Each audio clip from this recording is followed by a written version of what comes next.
Hello, and thanks for tuning in to Canadians with Disabilities and Their Allies. My name is Brent Frain. I'm the host, and the show is also available on YouTube, aka Disability Allies.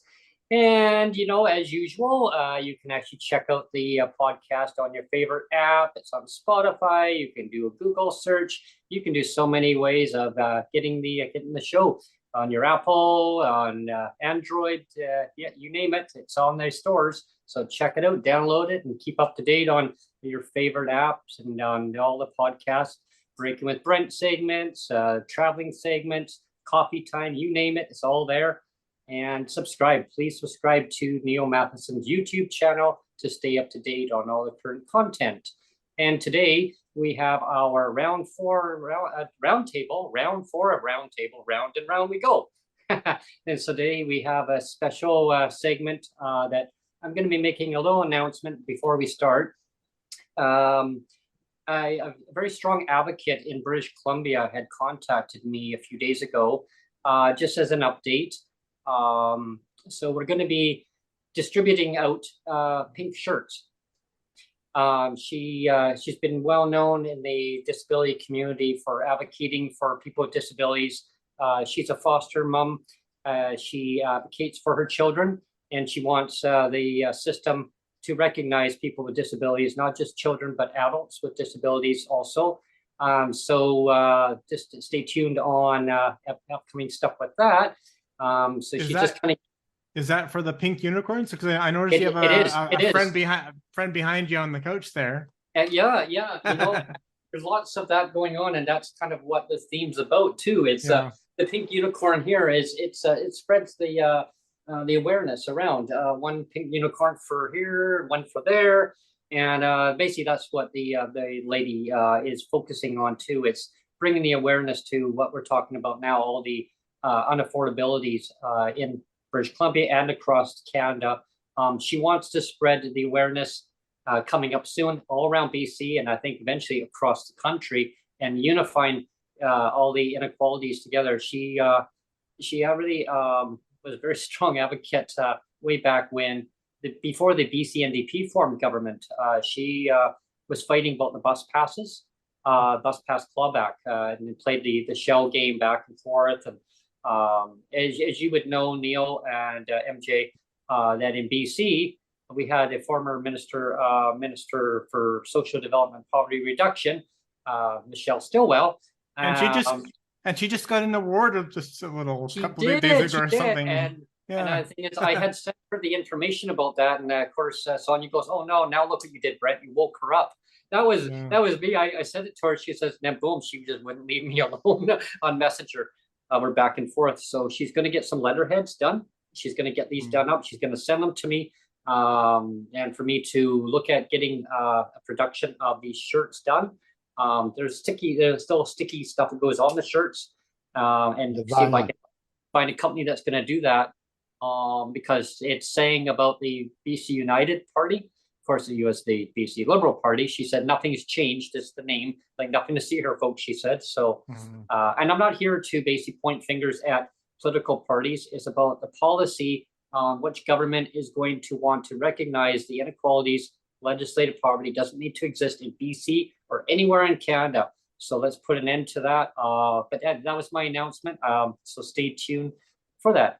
So going. I just want to welcome everybody on the roundtable today. I'm going to start with you, Ellen. What's the update on your own personal situation. I understand you had a real mishap.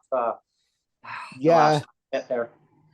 Bit of a slip and fall and a disagreement with a certain kind of food. It happens. I rolled the dice and I came up with snake eyes, I guess, when it comes to I went to one of these places where you can eat in, but it's really more of a takeout place. They call them like a shawarma. Is that the right word for them? Shawarma or something. They have them all over Canada, but they sell like curries and stuff. And I just got a bad batch, I think. Yeah, well, they say that hospital food sometimes is not as good either, right? That's I don't know.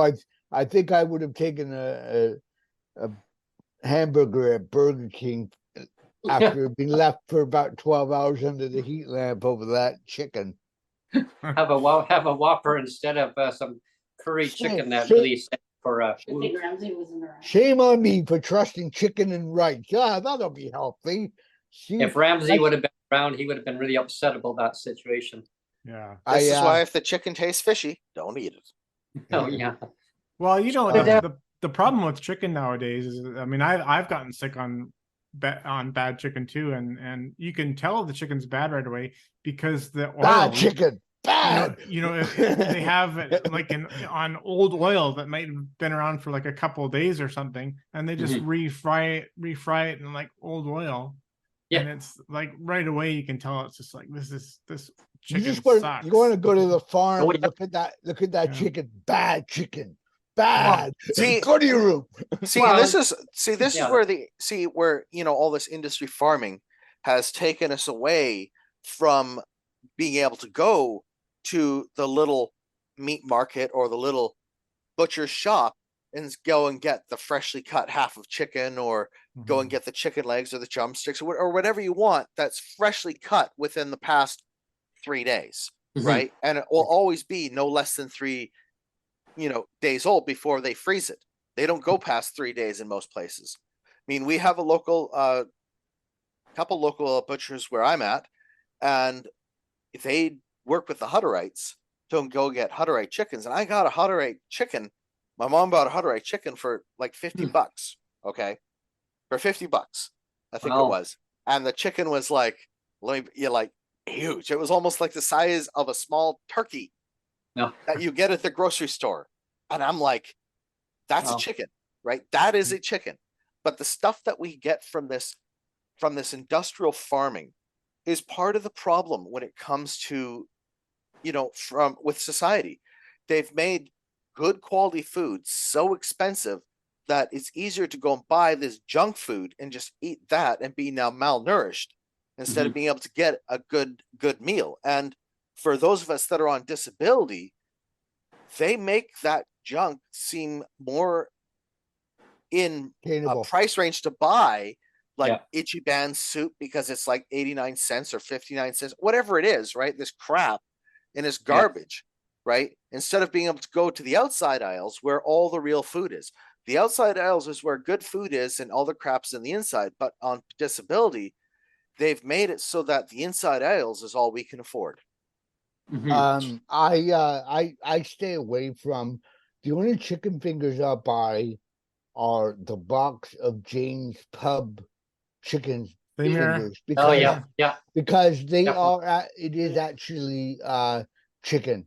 It's the only apart from that and Costco, it was the only chicken fingers my roommate Mark would buy, and he was really picky about kind of chicken fingers, chicken wings, or anything. So he said you're safe with the Jane stuff because it's actually chicken. It is breaded, but if you're gonna throw it in the air fryer or whatever, or in the oven, at least you're getting chicken.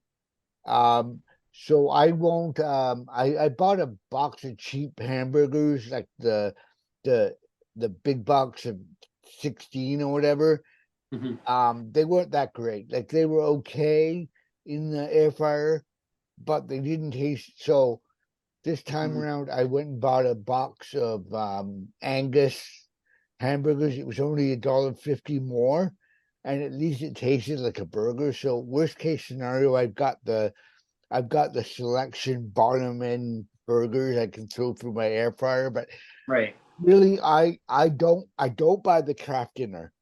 I would rather No, buy you don't buy KD? No? Oh, no, I would rather oh, buy a can right. of the Campbell stew Right. Yeah. and heat it up and have get a couple buns in the bakery and just kind of have it like a stew, Yeah. then buy hot dogs Yeah. then Kraft Dinner. So I really try, even though I'm not working right now, which I'm trying to change.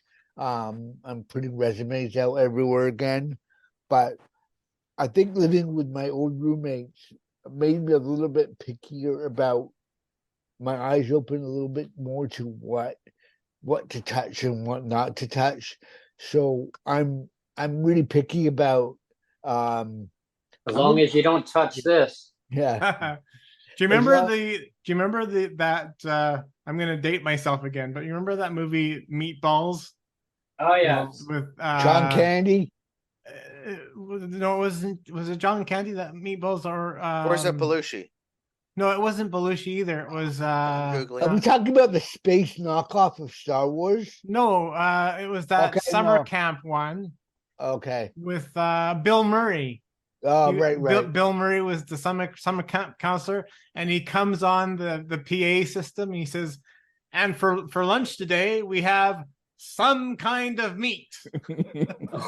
And it's yeah. like, Oh, it's Ah, like, yes. Oh, and man. that's kind of what it is. Like you're Mm. taking your life But- in your hands. Sometimes is what you're Well, nowadays. Yeah, I'm I mean, really picky and about that's why pizza with too. like instead of like a pink unicorn, it's like saying equal it out so everybody gets it rather than, oh, well, you can have it because you can't afford this, you can't afford that. Equal it out. Otherwise, Well- we'll have to put all these pink unicorns around. Well, it. before we launched the show, I just launched into a little tirade because again, I just recently submitted another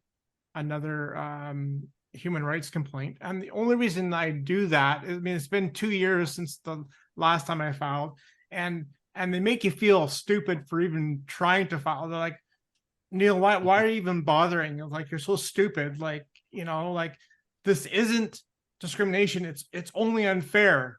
It's just unfair, Neil. It's not discrimination. And it's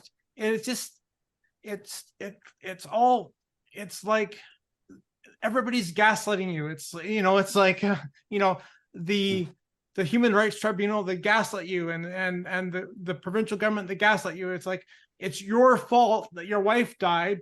If your wife didn't die, we would be willing to support you with 100% of the check. But because your wife died and it's your fault, we have to give you a clawback. Right. Congratulations. And it's totally gaslighting. It's like if it wasn't your fault, we could be supporting you fully with 100% of the check, but because it's your fault that your wife died, we're going to claw your check back.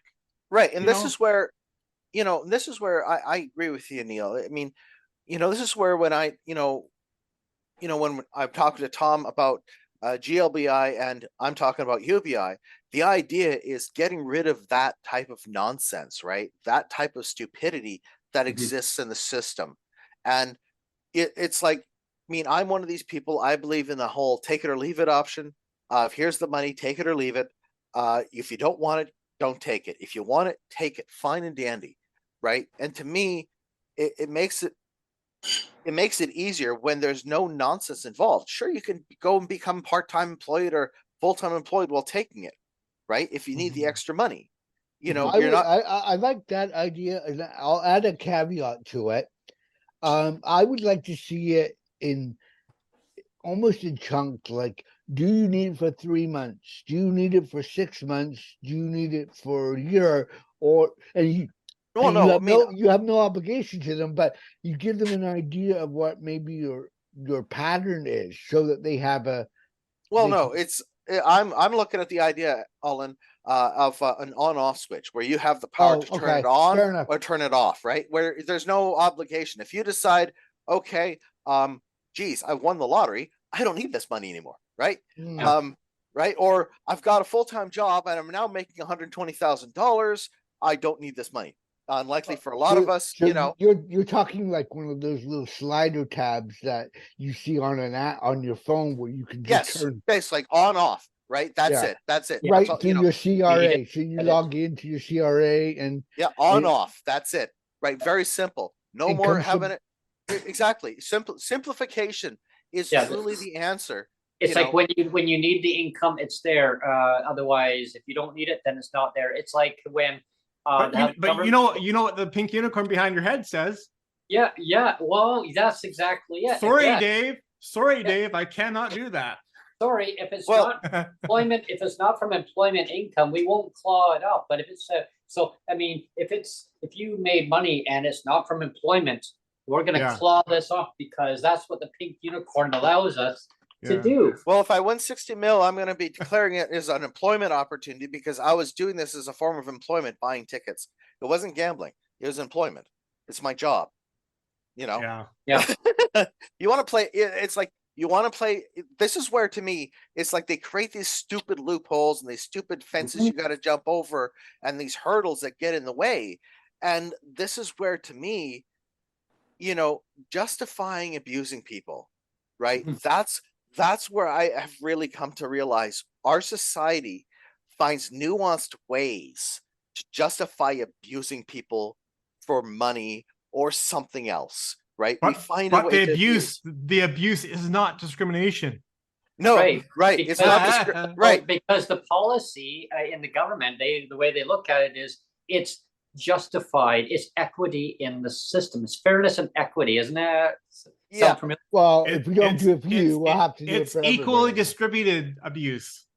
So Yeah. so Right. therefore, it's Well- not discrimination It Right. We're not reminds me of- discriminating against you. We're discriminating against everyone that's disabled against equally, everybody. right? Yeah, Right? we're- Yeah. Yeah. It What is- reminds me of the Monty Python episode, The Argument.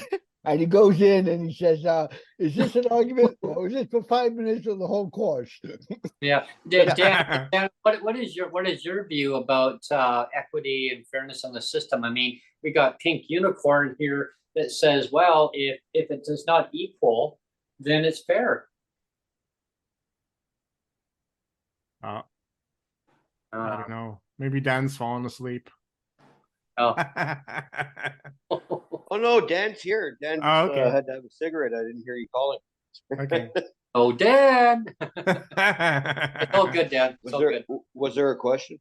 Yeah, like it's saying that if it's not from employment income, then we can claw it off you because it's classified as not income earned, not earned income. I mean, well, it can be. If a person goes and collects pop bottles, okay, for instance, I'll give you an example, very simple.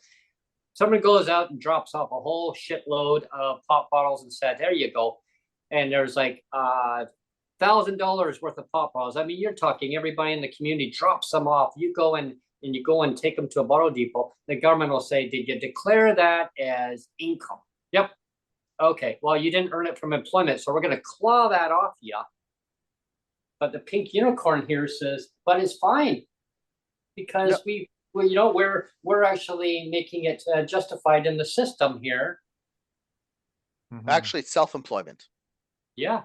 Yeah. It's self-employment because Yeah. you're taking initiative to go and generate income for yourself through either a skill or ability. And if walking around and picking up cans, right, that's a skill and ability that a lot of people don't do. They'll see the can and they'll walk by, right? So that takes skill to decide I'm going to pick it up and do something about it, right? So that's skill and ability. So therefore, it should be considered as self-employment in a way, right? You know what I'm saying? It's like the way they justify these things to go and find reasons to claw back your money or find reasons to go and put you out for some reason is just absolutely astounding.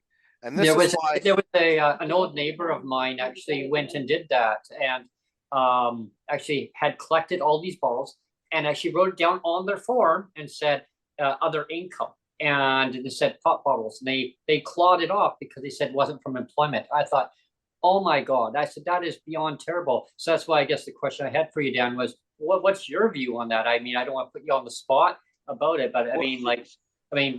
Like, Pop see, bottles? Yeah, here in Ontario, I think last check, I think it was you're allowed to make $1,000 now. They upped it a little bit, a little while ago. I haven't been on ODSP since 2019, so I don't. But I'm pretty sure it's $1,000. But I mean, someone in like Neil's situation or other situations that follow up like that, to take tax money is your family member died, so we're gonna take more from you. And Yeah. oh, by the way, if you get remarried again and that person is on ODSP, we're gonna take that from you too. Like Yeah. where do you win, right? Where is the give it? You got to have some give and take, right? I think they got to get together, and I've said it from the beginning, and I'll say it again. Sorry about the mask. I got workers in here, but like you need the lived experience at the table. I agree with what MJ says, like take it or leave it, right? You're either going to need to, like, for example, if they were offering it right now, I would take it right now because I've been put in a predicament employment wise, just for the time being, that where I would need it if the option was there. But down the road, if I was working and stuff, I would weigh the pros and cons and what it's for, what I'm using it for. But to claw back, uh, Well, in that well, situation, it's just dead wrong. Pardon the Yeah. expression. well, this is where when I, in the idea of the take it or leave it idea, there's no restrictions on, like, for example, with ODSP, with BC and welfare, if I get married or have a girlfriend that earns more money than the allowable amount, it gets clawed back, and all of a sudden I become a dependent. That to Right. me should be considered criminal, because what you're doing is you're just going and torturing the disabled person. So for me, what I look at this from the point of view is an idea of, if we just say take it or leave it, and the rest of it just disappears and the nonsense disappears, then yes, eventually, for some particular reason, everything will work itself out. The employees in the provincial government will go away because no one's going to use them. Let's be honest. I mean, I'm on disability. If they said $4,000 a month at the federal level and you had to go and drop your provincial money, I would say yes, please, as long as there's zero restrictions, right? I would tell the provincial government to go take a flying leap and go, you're out, Right. right? Just so we don't, magically just change policies just because, right? I mean, Exactly. We don't want to me, I look at this as, we don't need to be sitting here changing policies at every turn to go and constantly, how should I phrase this? I'm trying to not curse as much. To basically mess with people's lives, to screw with them, to, Yeah. like, you don't feel like you're at the short end of the stick getting screwed over by the government. I mean, to me, the biggest problem we have is we have a system that's designed to go and keep people at a certain level, and it's not Mhm. designed to go and raise people up. I mean, even Yeah. people like, that's the biggest problem we have in society. It's designed to keep people down. Press them And down. Yeah. yes, Well, and Yeah. this is why we need spots like this too, right? Like just as a Yeah. quick example for you, sorry to interject there, but we have something called question period here in the Ontario legislature, right? And that's, just as it sounds, right?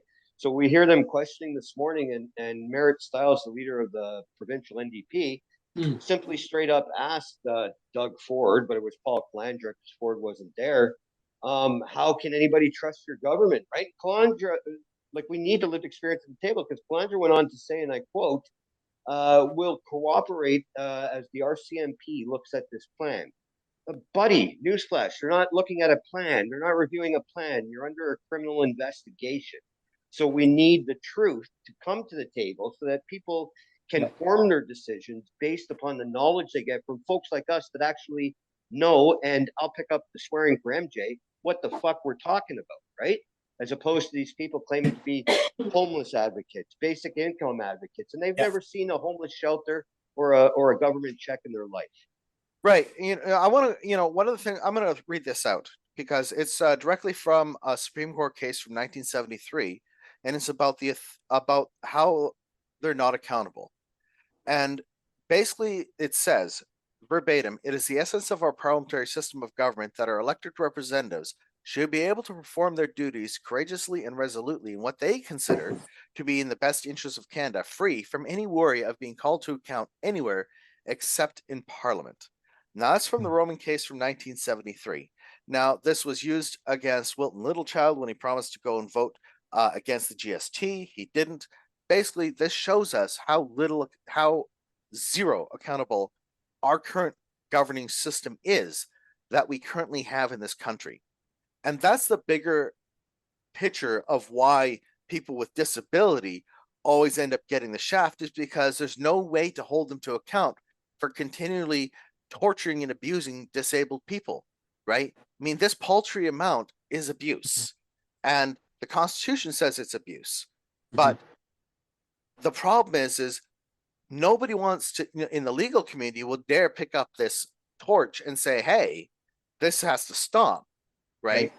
And even the advocates for UBI are not going and saying this is torture and abuse and this has to stop, right? So that's where I'm focusing my point and position on, is when you abuse your citizens, you're no better than a homicidal maniac that's a dictator going and just outright killing them, because this is just a slow genocide in a way against people that can't get ahead, and they're not allowed to get ahead, right? Because when you hear of people that are on disability in this country choosing to do MAID because their government will not give them the support they need to live, there is something seriously wrong with the governing system. There is something seriously wrong. Well, I'm actually glad you mentioned the word genocide and MAID, actually, because I'm going to take a little bit of a leap, but it's not much of a leap, really, because, I was thinking in my head, even when I was writing the complaint again, is, how they say it's not discrimination, Well, in reality, like, there's so much in government policy it's the 10% solution, right? Because we've talked before about the subsidized rents versus market rents. And that's like here in BC, it's basically they offer like 10% subsidies, or I should say like subsidies to 10% of the PWD population, and 90%, it's like, screw you, right? So it's like, somebody could say, like, the tribunal chair could say, well, it's not discrimination, it's just unfair. But if we were going to take the extreme example of MJ and say, well, let's say if they said, well, 10% we're going to look after, and the other 90% get made, is that just unfair, or is that more discrimination now? See, my question is, I know it's an extreme example, but you're basically saying we're only going to support 10, and the other 90% can go jump off a cliff. Turn sideways, right? Here. And that, again, that kind of goes, when I mention about RGI, but when I say RGI, and I know Dan's right on board on this one too, is RGI should be for everybody, but right now the governments across Canada have it based on household income. They got to change that. It needs to be based on the person, individual person, on autonomy. Rent geared to income based on that individual person, not household. Because I'll use it as an example. I lived in Langley, and I went to a rec center to register to go and just keep fit and run around a track. They got a track inside there. They got a library there. They got a fitness center there. And so the problem is that it was based on household income. Oh, well, your household income is too much. So, one of you can have a pass, but the other one, I'm sorry. The government gave me an increase. Just 1 second. So it was like, oh, well, the government gave me an increase, so it's my fault that I can't use it because they gave me an increase. I said it should be based on the individual. They agreed with me. So they said, you know what, we can override it. The provincial government needs to change legislation within the cities to increase that threshold. I go, no. They need to get rid of the ceiling, make it individual, so that I want to go, it doesn't matter how much money I got, I should be able to go and get that pass. So they did. Okay, proved, done. Stand here, take a picture. There you go. One of the things I noticed, I got a letter from the city of Kingston. When I moved here, you have to have an address in Kingston to do it. And I applied right away with the help of a lady from the Kingston Independent Living Program for the Kingston Housing Prevention, Homeless Prevention Program, which is, I think it's about I think it knocks off about 70% of your rent. So if you pay $1,200, it would bring you down to about $700. But I got a letter confirming I was on the waiting list, but I would be looking at 7 to 8 years. And I called them and I said, well, what is this? I was told that this would be implemented within the month. And then they said, I would love to implement this, but we have no funding right now because the province isn't downloaded any. All rainy day fund is dry. And this is what's happening to the cities because a lot of these RGI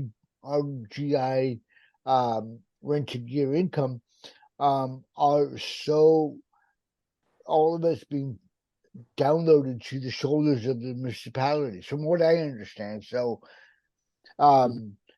the provinces can go, well, it's not our fault. The cities aren't giving out subsidies, but yes, it is, because your hand isn't in the game, and the feds are just as bad because they're not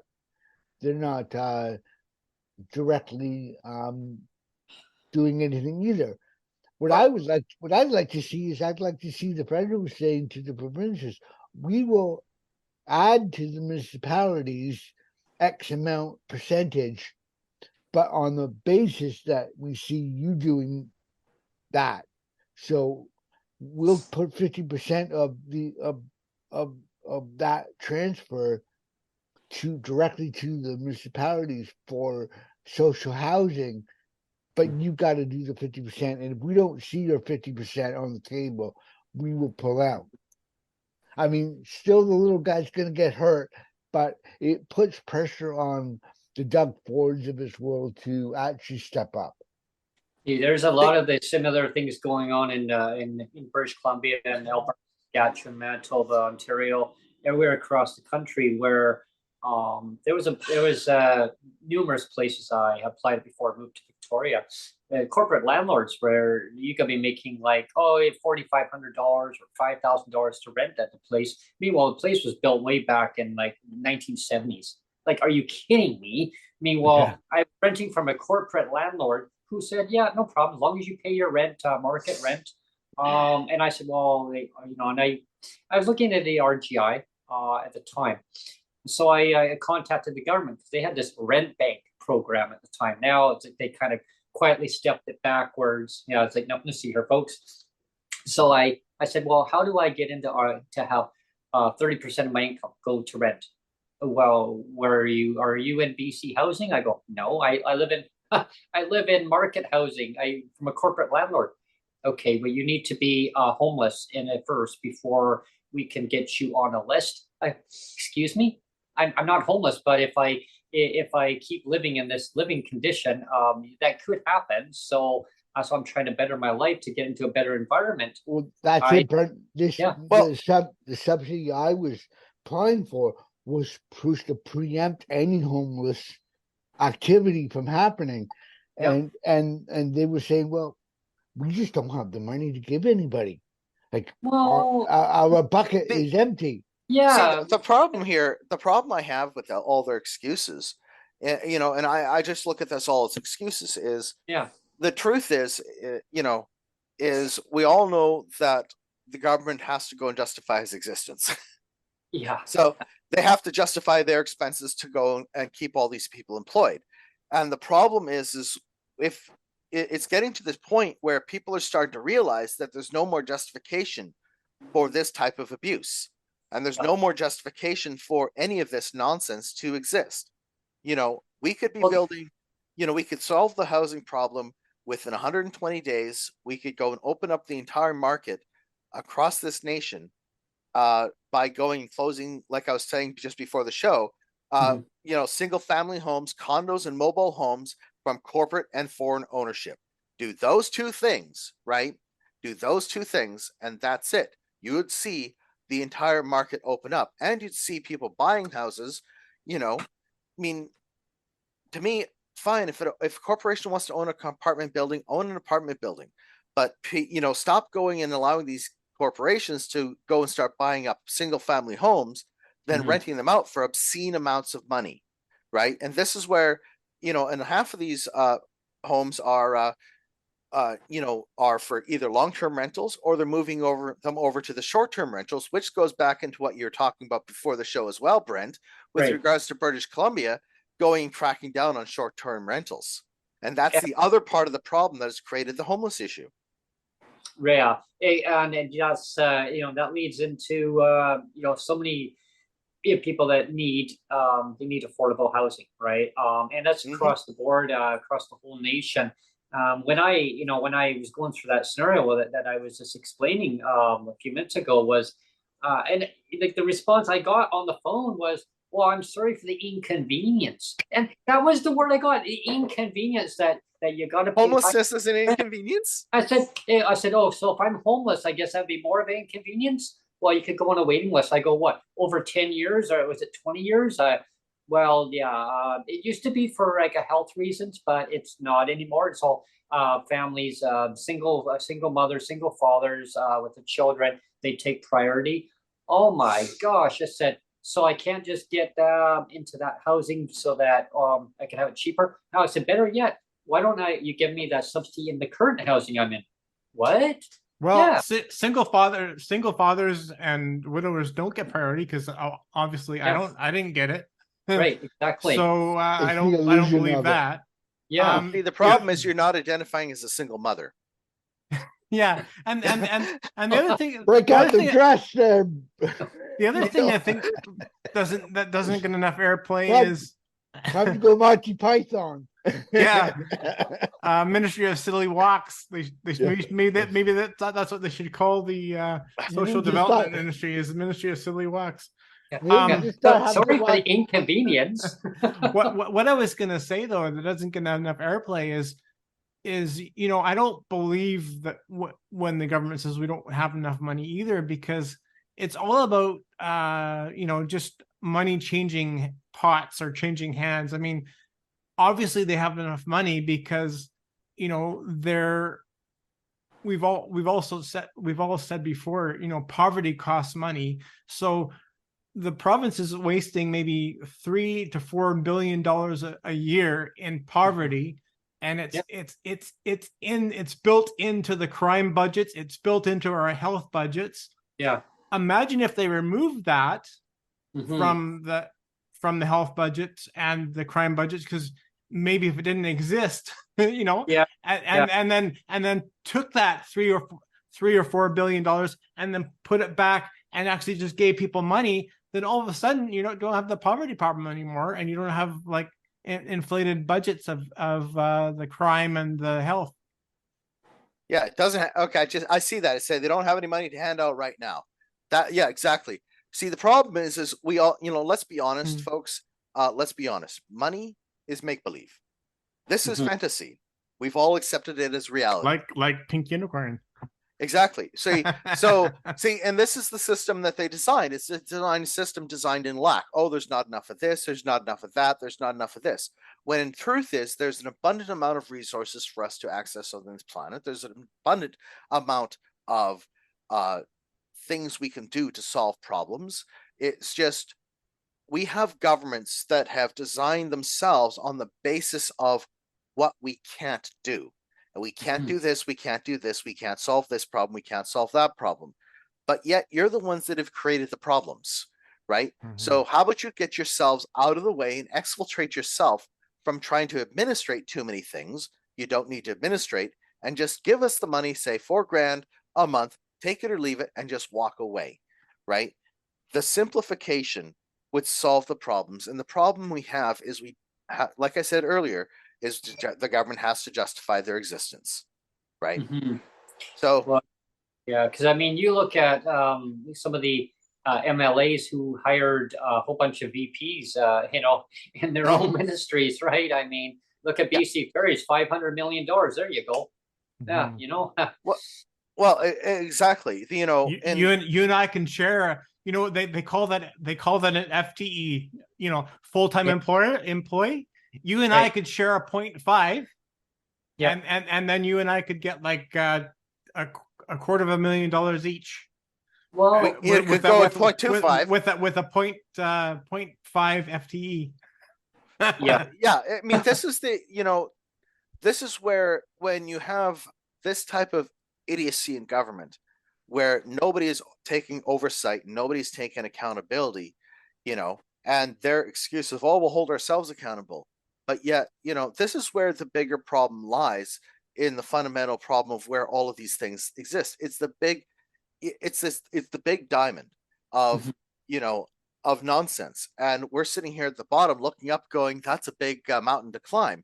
When really the mountain is the emperor has no clothes, right? It's a mountain of shit. Exactly. It's a mountain of shit. Exactly. And we can't climb the mountain of shit. It's too big.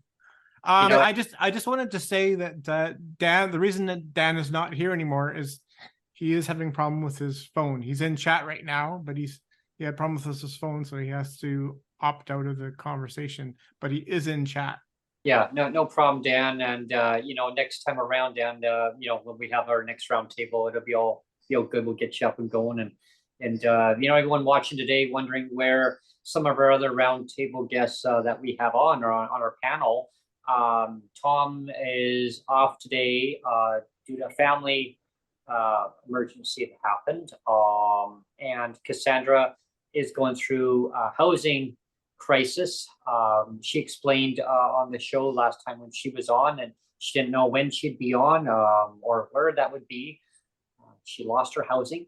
And I'm feeling really sad because it doesn't have to be that way. Government needs to step up, make sure that citizens have housing, proper housing they can afford. It's all the bureaucratic red tape. It needs to be cut.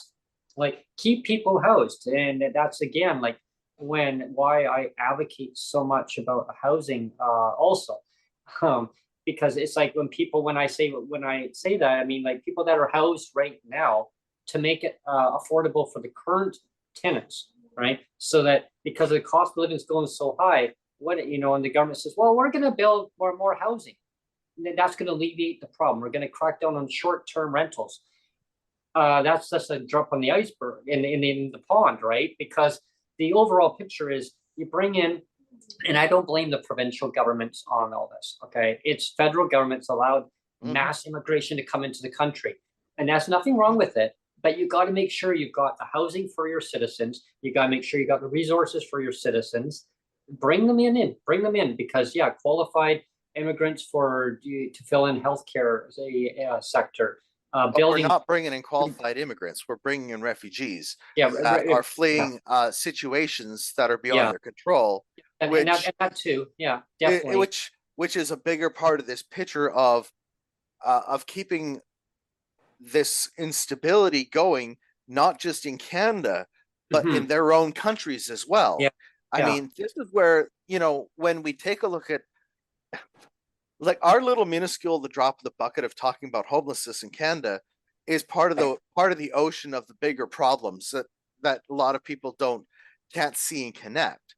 Is if these people didn't have to go and flee their own country, we wouldn't be worrying about a homeless crisis and of refugees and immigrants and people that currently live here, because now we're running out of places where to go, right? I made a comment on the Twitter PWD advocacy, and I said, with the ego that the conservatives have, and the fact that Pierre, I call him Skippy, decides to take such a hard shot at well, he reminds me of Skip, the little guy from Mr. Dress Up, little kid.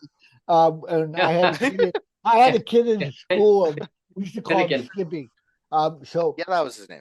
My humor point was, let's go at the fragile ego of the Conservative Party and really push them for equal rights for people with disabilities, to the point and say, like, if you guys did this for us, because the Liberals won't, we wouldn't be homeless and living in tents. So you use the reverse psychology on the, and you'd gain voters on the conservatives. I have to stop.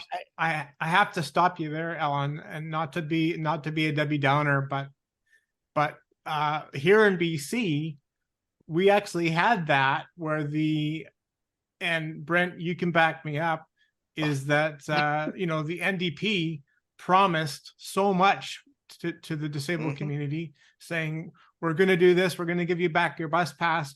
Oops, sorry, we're going to eliminate all clawbacks. Whoops, sorry, we're going to give you an increase in the welfare thing, and it's like, yeah, it was $100, but it's basically a whoops, sorry, after I know 7 years. I just thought where the I'll comment to you in a second on that one, Neil. Yeah. I just thought, it was kind of ironic if we could give ammunition to an opposing party that wasn't tied to the Liberals like the NDP with Jadming and Trudeau, and actually give hand some bullet. Yeah, the whole my enemy of my enemy approach in a way that would work in our benefit, where we would just be giving skipping more firepower to say to Trudeau, look at those poor people on disability. You're not doing anything for them either. Well, getting back, I was half joking about it. I'm just going to cut in there for a sec, Ellen. I mean, getting back to what Neil was saying is when the previous government was in, of course, that's what the current government always says. When the previous government was in, this is what they did. But in reality, this is what they did, is when the previous government was in, they took away a bus pass. Okay. You paid one flat rate per year. You didn't have to make a decision. Hey, if you have the bus pass, you can use it. You don't want to use it, it's there, whatever, right? So they played this little shell game, and then, here is an increase of $77, but now we're going to take away the bus pass. Now we're going to say that bus pass is now valued at $52 a month. So hey, you can now have a bus pass, but here's a rate increase of $25. So a splashy announcement on media, $77 increase to the disabled. People are like, really? Wow. Well, here's the thing. But $52 value of that pass, and then $25 increase after a whole year. Meanwhile, your rent went up more than $25 basic percentage per year. And then what happened was the government says, what happened? Everybody piled onto the government and said no. So they played the low shell game. It backfired. So they said, okay, here's $52 now. So they're going to give it back 52. Well, I mean, the real, the real problem I have here, and this is the problem I've been facing with trying to look at the solutions, is, with what they've done with the bus pass, for example, it's like, how hard is it to fix it? It's not. They don't want to. That's the truth. But the computer system's broken, apparently.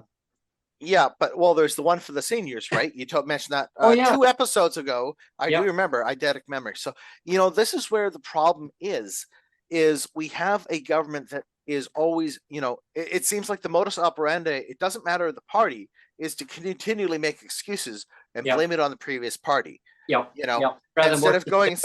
Instead of saying, you know what, we'll take ownership of the previous party's stupidity and we'll correct it.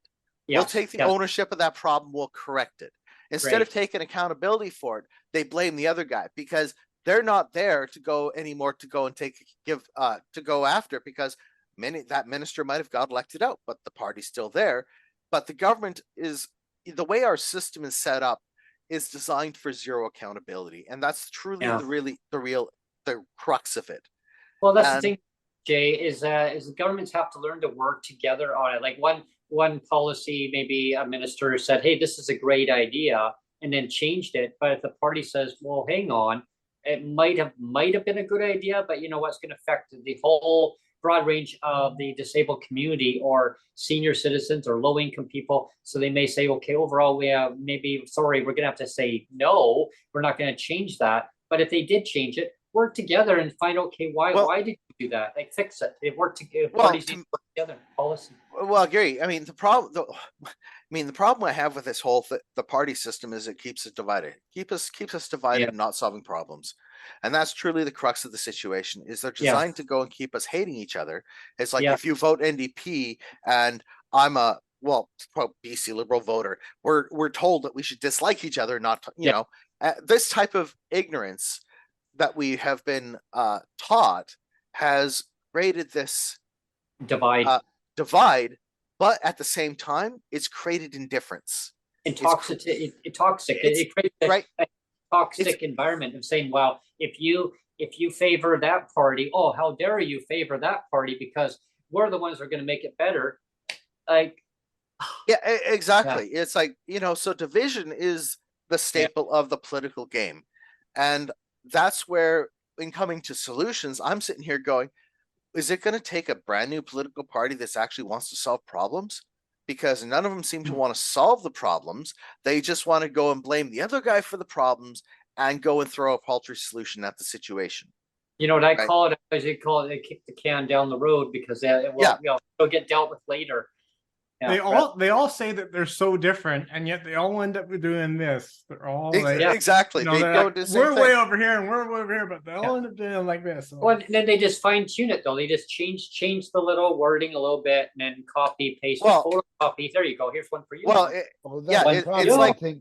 it's like for example, I'm deliberately going to go and do federal politics on this one. It's like you've got the liberals with the carbon tax, but then the conservatives say that we're different. Well, the difference is, the only difference is instead of you going and paying it through the carbon tax and all the rest of that stuff, you're going to have to pay your carbon usage directly out of your own pocket, right? That's the difference, right? Yep. Instead of you paying it over here, you pay it this way. So now you're personally accountable for it. So all it is just the same coin, just being turned over.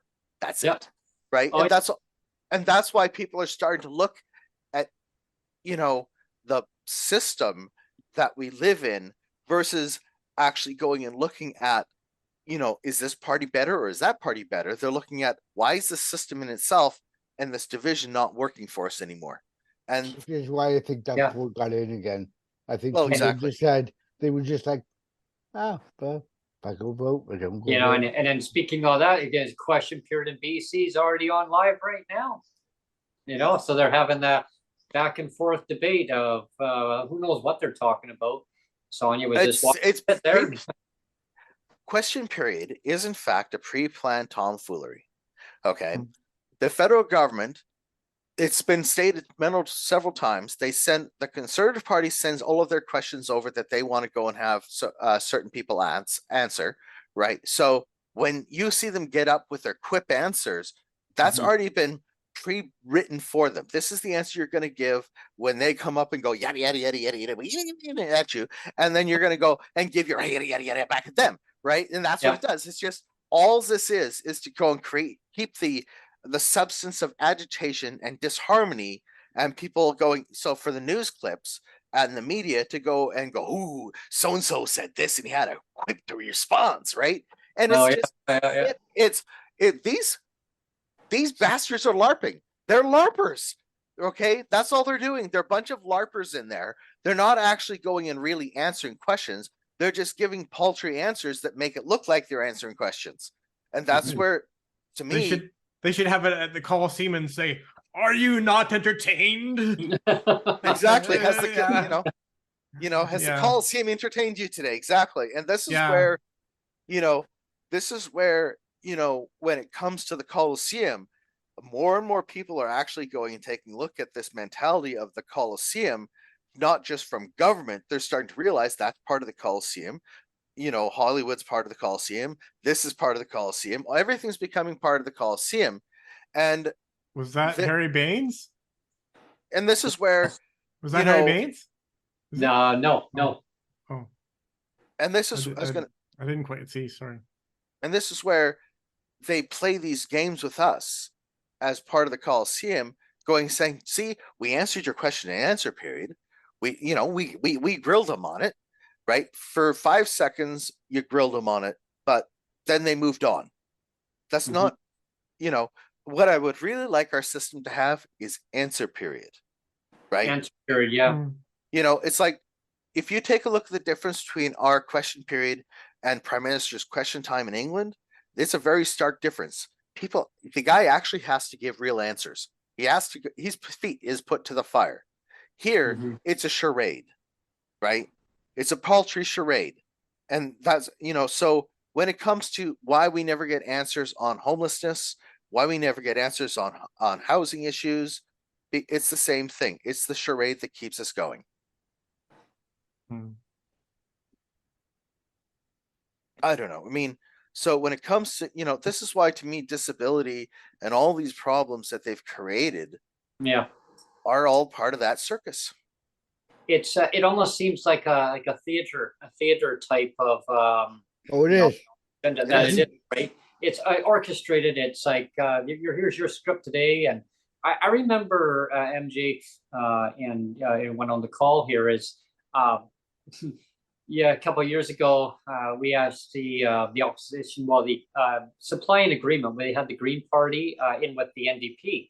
And we asked Andrew Weaver, who was the leader of the official opposition for the Green Party, and we asked him, well, hey, like the NDP haven't mentioned anything about the bus pass, so he actually and about rates, so he actually got up and actually asked the question, and the minister hadn't even had one question during the whole session, and he asked them, and everyone started cheering, going, you haven't, they lost their bet. Because I guess he thought he wasn't going to ask one question. I thought, are you kidding me? Like, wow. Like it's like they had side bets, going on behind the scenes. He says, I guess I lost the bet. Yeah. And it's just entertainment for them rather than actually doing anything important. Yeah. I wanted to get back to a very small point, because we talked about the at least two people that aren't on the call today. Right. We have Tom and Cassandra, and they're not here for, as you said, very significant reasons. Of serious life events getting in the way. Like in Cassandra's case, she's homeless, and in Tom's case, he's dealing with a very significant health issue. With his loved one, and you just wish that government would have more understanding of how hard it actually is. It's like they just have this legislated poverty, and it's like, oh well, it's like you'll deal with it, and it's like, when you have a disability, shit gets in the way all the time, like on a daily basis. Shit gets in the way on a daily basis. And you have legislated poverty, which is the fault of the government. It's not our fault. It's the fault of the government that it's legislated poverty. It's they're the one that's legislating it that way on purpose, deliberately. And yet, somehow it's like it's our fault. Like I said, it's like they gaslight us all the time. The provincial government is gaslighting us. The Human Rights Commission and the Human Rights Tribunal basically gaslights me whenever I try to make a complaint and say, how dare you even try to make a complaint, because it's not even discrimination, Neil. Stupid you. All this kind of stuff. But I mean, I just wanted to make the point, like, shit gets in the way all the time. And when I was working for the Sam Sullivan Foundation, I was trying to help people find employment all the time. But like I said, all the time we had good success of some people finding employment, but on a daily basis, shit got in the way. You had carrieds that wouldn't show up because they were sick or they couldn't get into work because of car problem or something. So then the person was stuck in bed, no fault of their own. You had people that weren't eating properly because they were on, had like no money left for food in the month. And why was that? Is because of the government legislating poverty. You have, and then there just go to the food bank. Yeah, and it's like, this is the government's fault, but it's the shit getting in the way. It's every day, and even if the government got out of the way and started helping, people legitimately, like, shit would still get in the way, but it gets in the way more because government is actually putting more roadblocks in the way and saying, if you want your life shit, here's more shit, Well, it's your life like is shit. Here's more shit. You know, It's like stupid. Yeah. Yeah, It's totally. a marathon run with a go and repaint the finish line every 1,000 feet. Oh no, you thought it was at that tree, but it's only another 10 no, feet. it's like the guys that are holding the ribbon are running out in front of you. Yeah. Mhm. The finish line ribbon is being run out in front of you, and you got to keep running to try to catch up to Yeah. it. And then they keep changing that ribbon further and further as they make Exactly. decisions, yeah, and saying, well, Yeah, here, it's like you wanna that road. carry It's it. like the Roadrunner cartoon that, Yeah. that the Roadrunner's painting the Yeah. tunnel. or you the know. carrot. No, here, you want that carrot? Here, keep following it. See, Yeah. exactly, and this is where when I take a look at solutions, I sit here and I'm thinking to myself, how hard is it to come up with a solution to go to industry and say, look, we need a solution today. We don't need one in a week. We need it today. Here's a solution that we, has been thrown on the table. Like my idea of modularized housings. We build the skyscrapers, or not skyscrapers, they'll be low rises, and you just plunk the modules in and there you go. And you hook it all up and everything just works, right? How hard is it to do that? It's not hard. The problem is these people go, oh, well, that'd be interfering with industry. No, it's not. When you go to industry and say, look, this is the problem and we need a solution and we need all of you big boys to get on board with this, they could go and say, yeah, we could retool for that. We could retool for that, And it can be built so fast too. Yeah, exactly. And if you get 20 companies doing the same exact modular buildings with the exact same layout, exact same design all the way through, nothing changes, they could go and be pumping out new units, practically almost a new unit every other day, or one a day, at a factory, right? Or 20 a day or 10 a day. It's like, because you'd be running at conveyor belt speed of running and building these buildings. And the problem we have is we don't have a government, it seems, with a wherewithal to go and say, hey, this is a solution. Can we do it? Or let's build a solution. Let's industrialize a solution. We don't have thinkers in government, it appears, because if we did, we wouldn't be having this podcast. Yeah, it's like it's like words are always wonderful, right? I always remember the federal leaders always say, well, words, pretty words or nice words or whatever it is. That or was they Jadniks, yeah.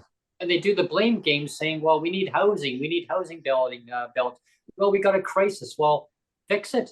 We've given them all the solutions. I mean, just for instance, and I'm going to mention about a little personal note that's just happened just recently that I found out some information, but I'll get to that in just a moment.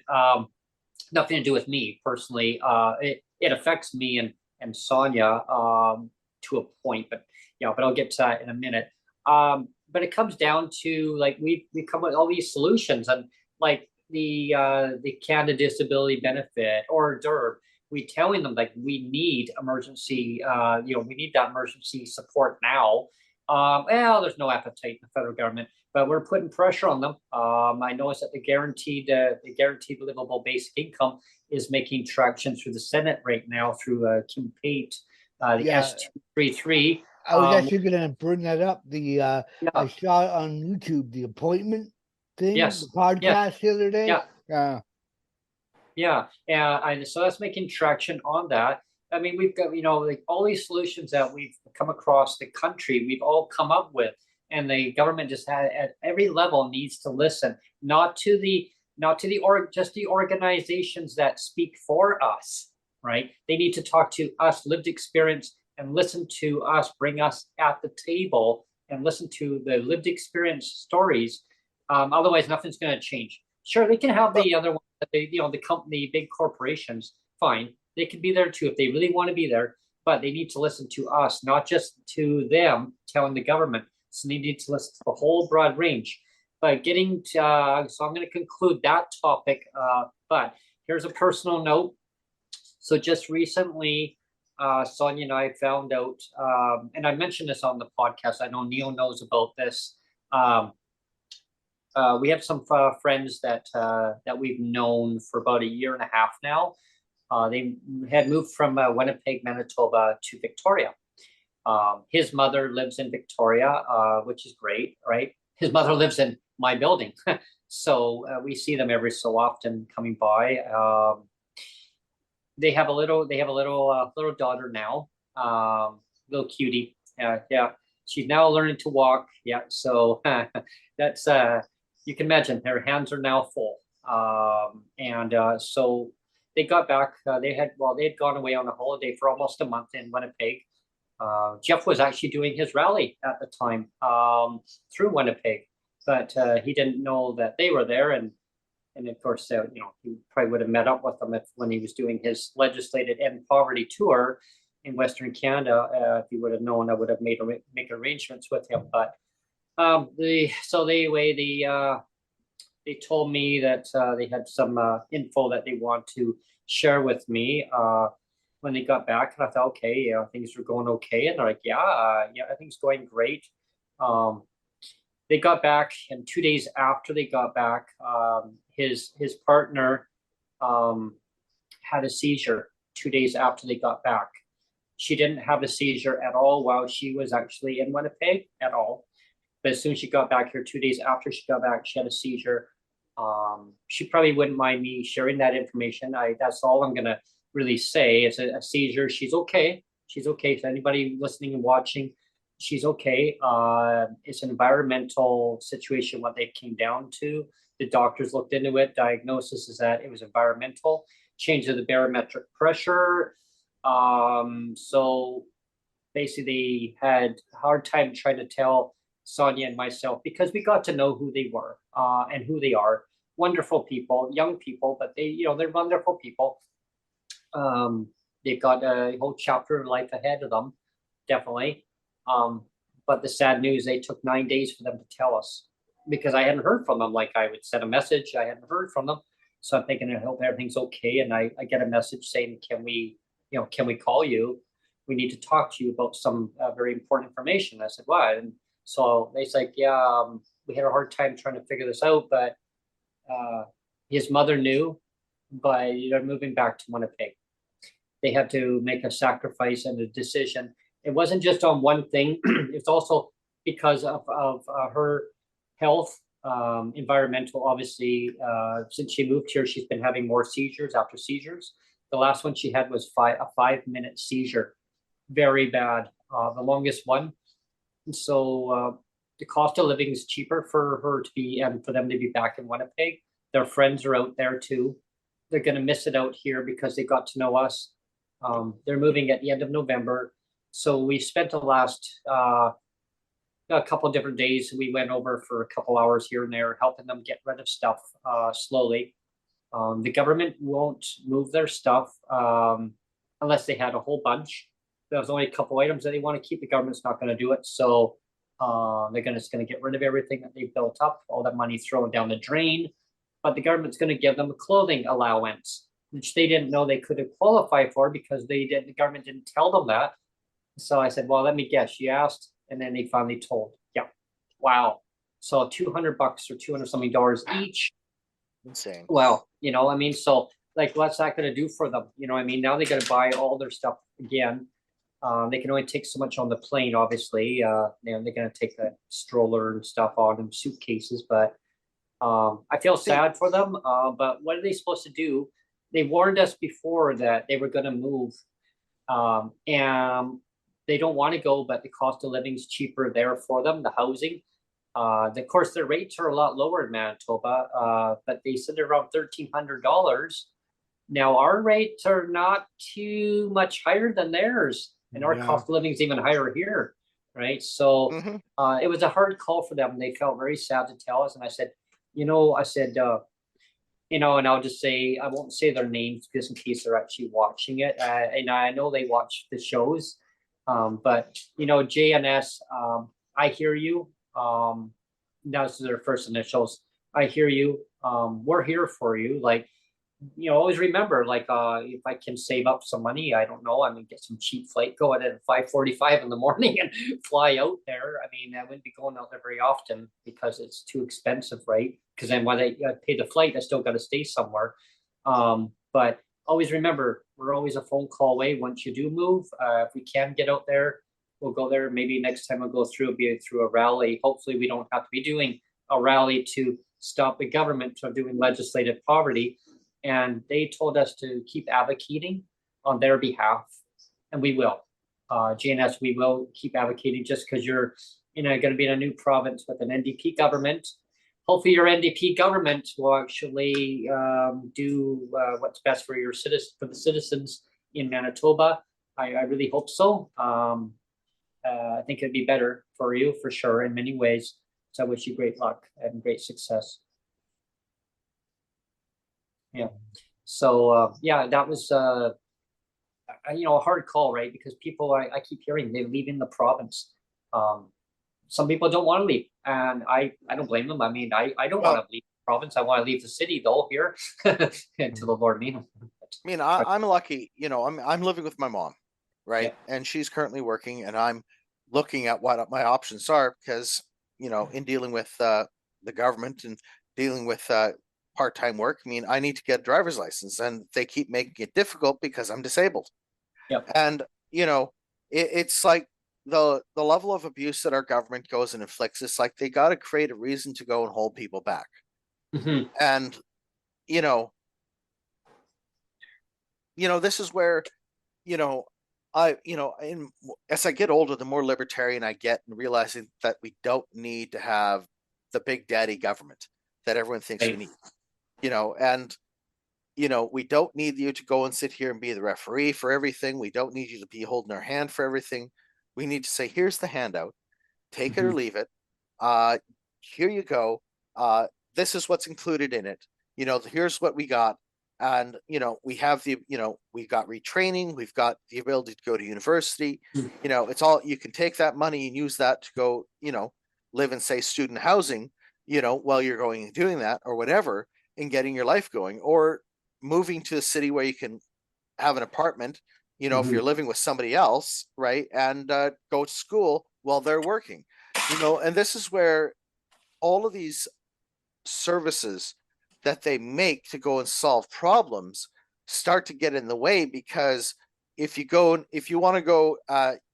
disabled and you want to go to university, you got to take a student loan, right? Yep. And you lose your disability. So it's like you're trapped. They trap you, right? This is a trap. And that, to me, that is a form of abuse, and that's a form of torture and cruel and unusual punishment, which the government inflicts on us, with going and having to make the choice of becoming a better human being and not being on the system, to trying to find something better in life, or going and staying where I'm at. And a lot of people go and find that transition that they make it very difficult to transition from one to the other is extremely abrupt and insane. So to me, this is where UBI, would solve a lot of these problems, right? Yeah. Would eliminate this nonsense of going, oh, you're being cut off because you're doing this. No, the UBI would still be there. You'd be able to get a loan or a student loan, or use money from your UBI to pay for college courses, right? And get a life. The government used to do the right thing. I mean, let's give them a little bit of slack, or a little bit of credit. If you go back to the late 80s and early 90s, people with disabilities used to get what was called a pension. Pension, okay? yeah. Pension. And I mean, that deserves to be said, and that deserves some credit, but why was that taken away? Like, Pink unicorn. Yeah, pink unicorn. There you go. Exactly. I mean, if something was a pension, that would show respect. That would show that, like I was saying before, like, when you have a disability, shit gets in the way. And if you gave people with disability a pension, it would validate the point that, yes, if you have a disability, shit gets in the way. So therefore, we're going to give you a pension because that's what's deserved. It isn't charity. It isn't income of last resort. It should be a pension, because it happens when you have a disability. Shit happens. Here's a pension. Here's a deserved pension. You deserve it. Here you go. Right. Yeah, right. Disability doesn't go. It doesn't go away. It's like when we talked about the bus pass. Like, it was there. Seniors have it. Seniors have a pension. They have that bus pass. Disabled people, no, you used to have it, but it's all bureaucratic, stuff that went on of Well- saying, oh, and you could probably dive into that, Neil. People are probably understanding, well, why did they take it away in the first place? And I know we've had this discussion. Because they about that. can. Well, Yeah. and Michelle Because they Stillwell can. got an award. I guess they like the fact that she took away a bus pass, so you get awards for doing that, I guess. Yeah, Well- and a small portion of the population in the rural area who said it was unfair, so let's change the whole system. Yeah, Well, This let's is- not forget that Adolf Hitler was considered man of the year. So that's true. even the worst people seem to get accolades in this day and age, There and you in the go. last 100 years. So when you look at our society, it's this whole thing of solving problems. It's like the government says, "Oh, well, we can only do so much." No, you could do it all if you just get out of the way, right? We don't need 50,000 freaking government employees. We don't need 250,000. We don't need 500,000 or 1,000,000 or 2,000,000 government employees, right? That are just there shuffling paper, right? If they're just shuffling paper, then what are they doing? Obviously, they're not doing good, because if they're not doing good, then then there's something wrong. And to me, a lot of these people that work in the government would make 2 or 3 times more than in in the government sector. Well, I'm sorry to hear that, Alan. I just saw your message. Yeah, I saw I'm it just too, so. it's just it's that vertigo thing where I'm kind of like, and I don't want to look like a goof on Zoom when it goes to YouTube and starting to get a little no, bit wonky. it's understandable, Ellen, Well, and you just have I to. I was in the waiting. I was in emergency for 7.5 hours, sitting in Yeah. a hard plastic chair. So, Yeah. it It's part of was- life, and unfortunately, Mother Nature has its way of playing with people in different ways, and again, like it's just it's how things are. It's on who the person is, on things happen in life, and I've come to understand that, like, you have no control over that, and but they always know that, like, you're here with us, and we accept you for who you are, Ellen, and that's why I want the government to understand, is that you need to accept your citizens for who they are, not with what you want people to, behave. Well, this is what we're telling you. You need to do it this way. And Ellen, like, like it's hard, right? What you're going through, and I hope that you can get the.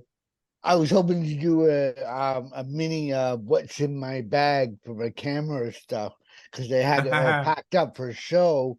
I was supposed to go shoot in Odessa, Ontario, and it turned out that there wasn't enough room in the van to go there anyway. So, but I had my whole camera bag set up all pretty much.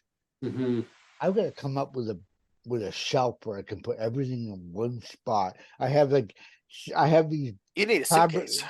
but I need a rolling suitcase that's specific for camera gear, and they're about $350 for these things.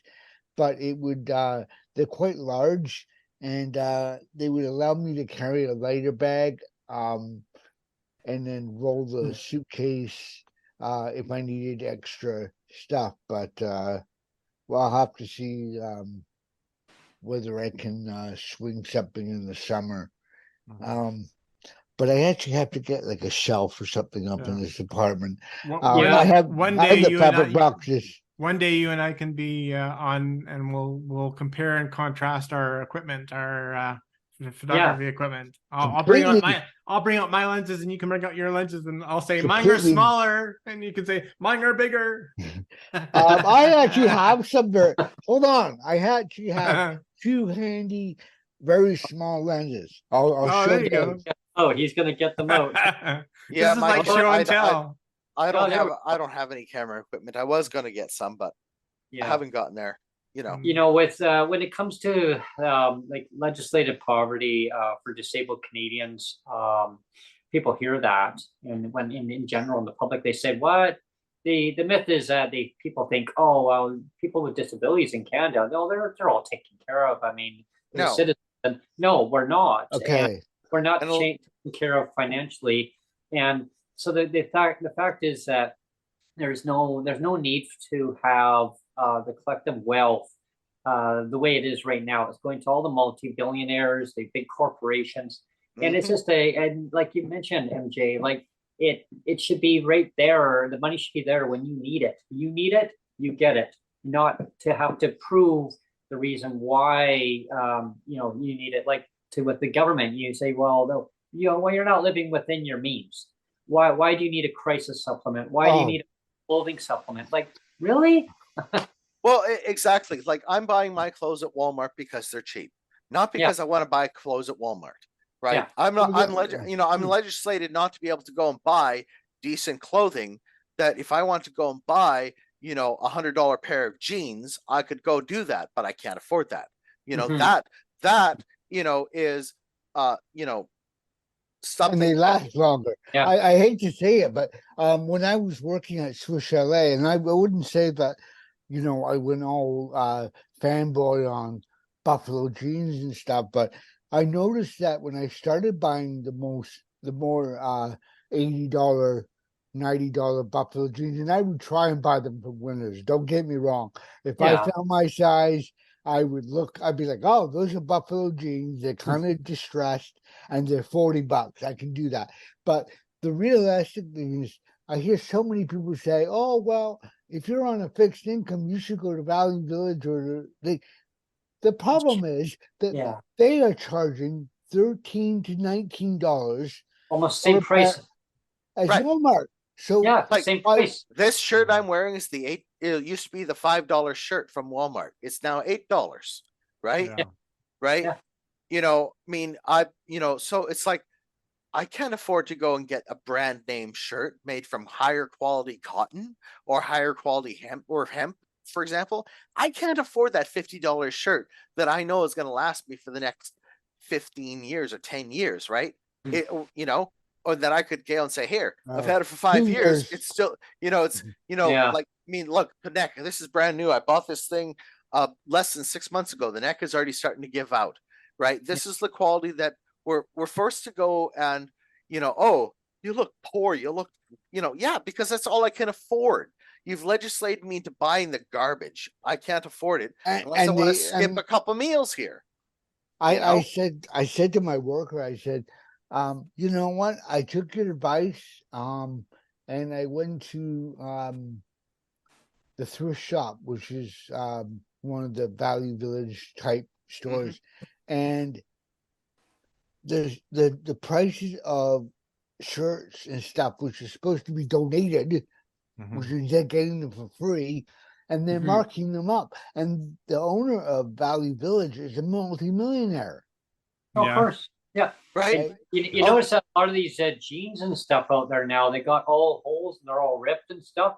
Maybe it's because the industry wants to make it so that it's okay, like so that people like that can't afford new clothes. I mean, pink unicorn, right? Maybe, I don't know.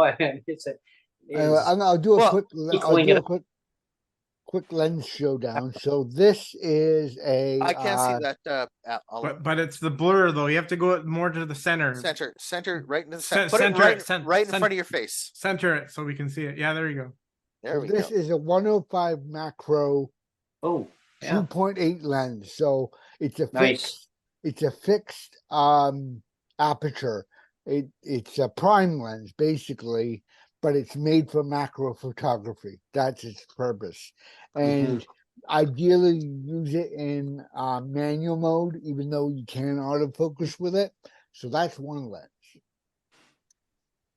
You said you had a small lens. Let's see your smallest one. This is the Nifty 50? The Nifty 50 1.8. There you go. That is a Nifty 50 1.8. Yeah.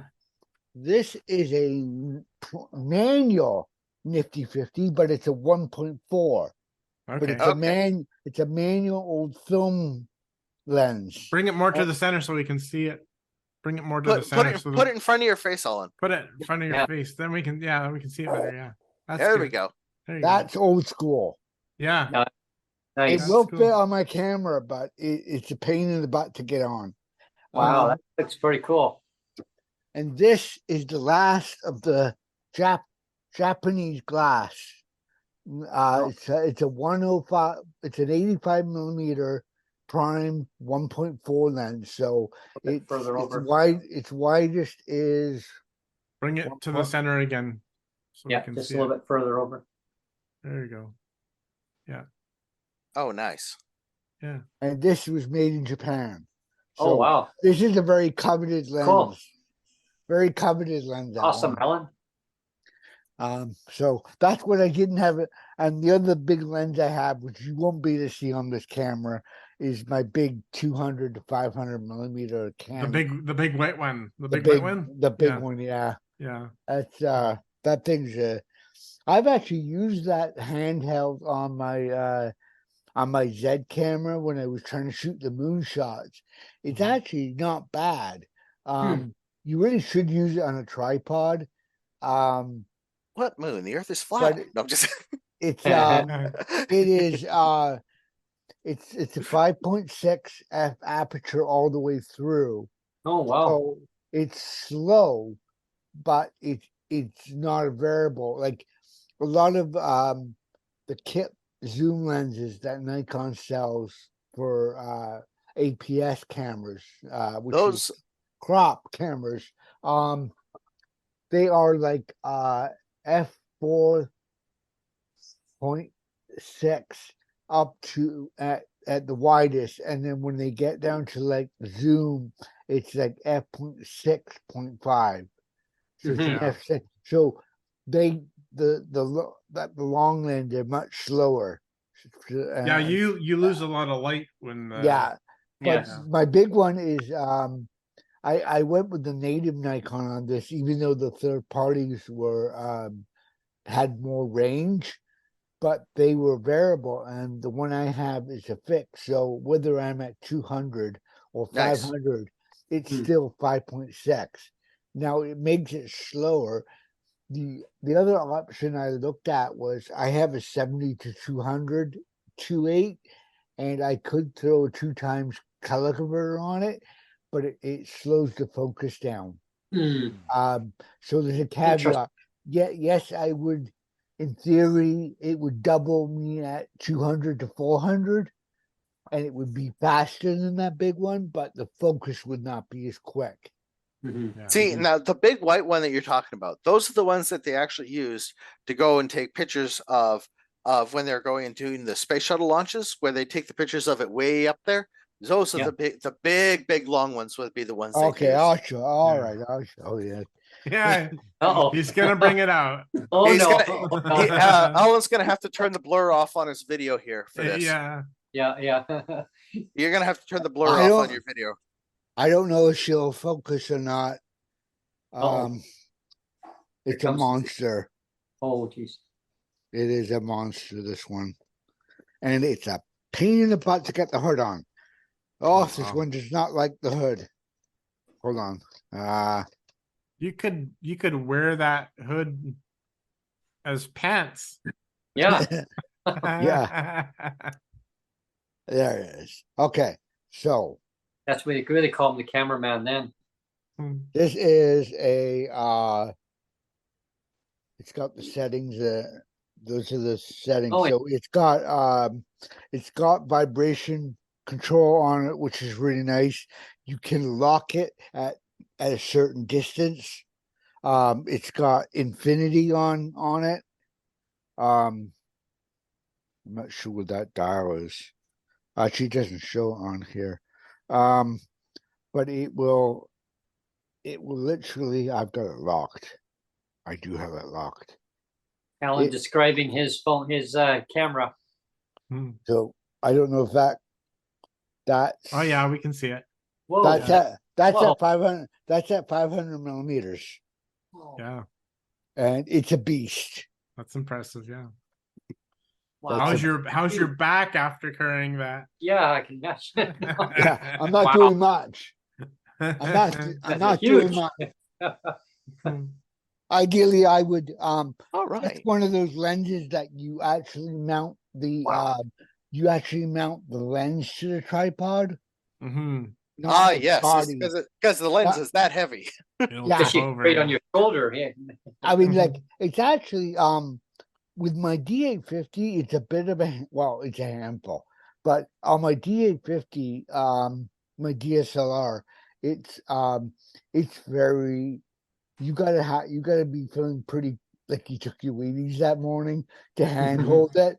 On my I was gonna say it mirror- looks like a rocket launcher, like from one of those Arnold Yeah. Schwarzenegger movies. Yeah. Get back to the chopper. No. but on the Hold mirror on, camera. on the mirrorless camera, which is much Famous. lighter, the mirrorless Nikon, and my Z8 is a beefy mirrorless camera. I find the balance with that lens is easier on the mirrorless camera than it is on the full camera.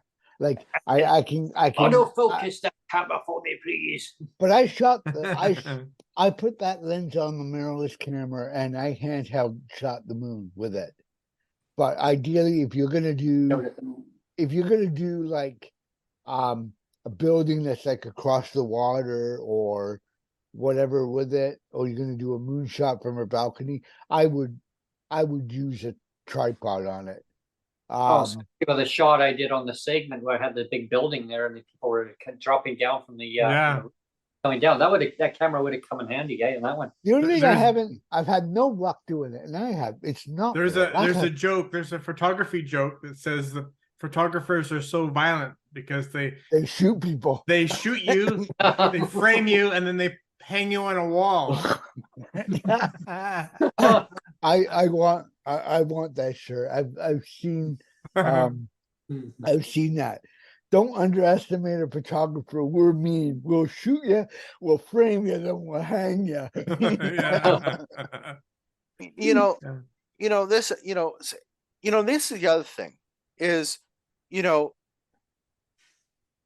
take a look at the happiness we got here, right? This happiness in this conversation. And to bring it back to what we're talking about with the ability of having the government just say, take it or leave it, here's the money. This would give you the freedom to be able to explore the things that you would love to do.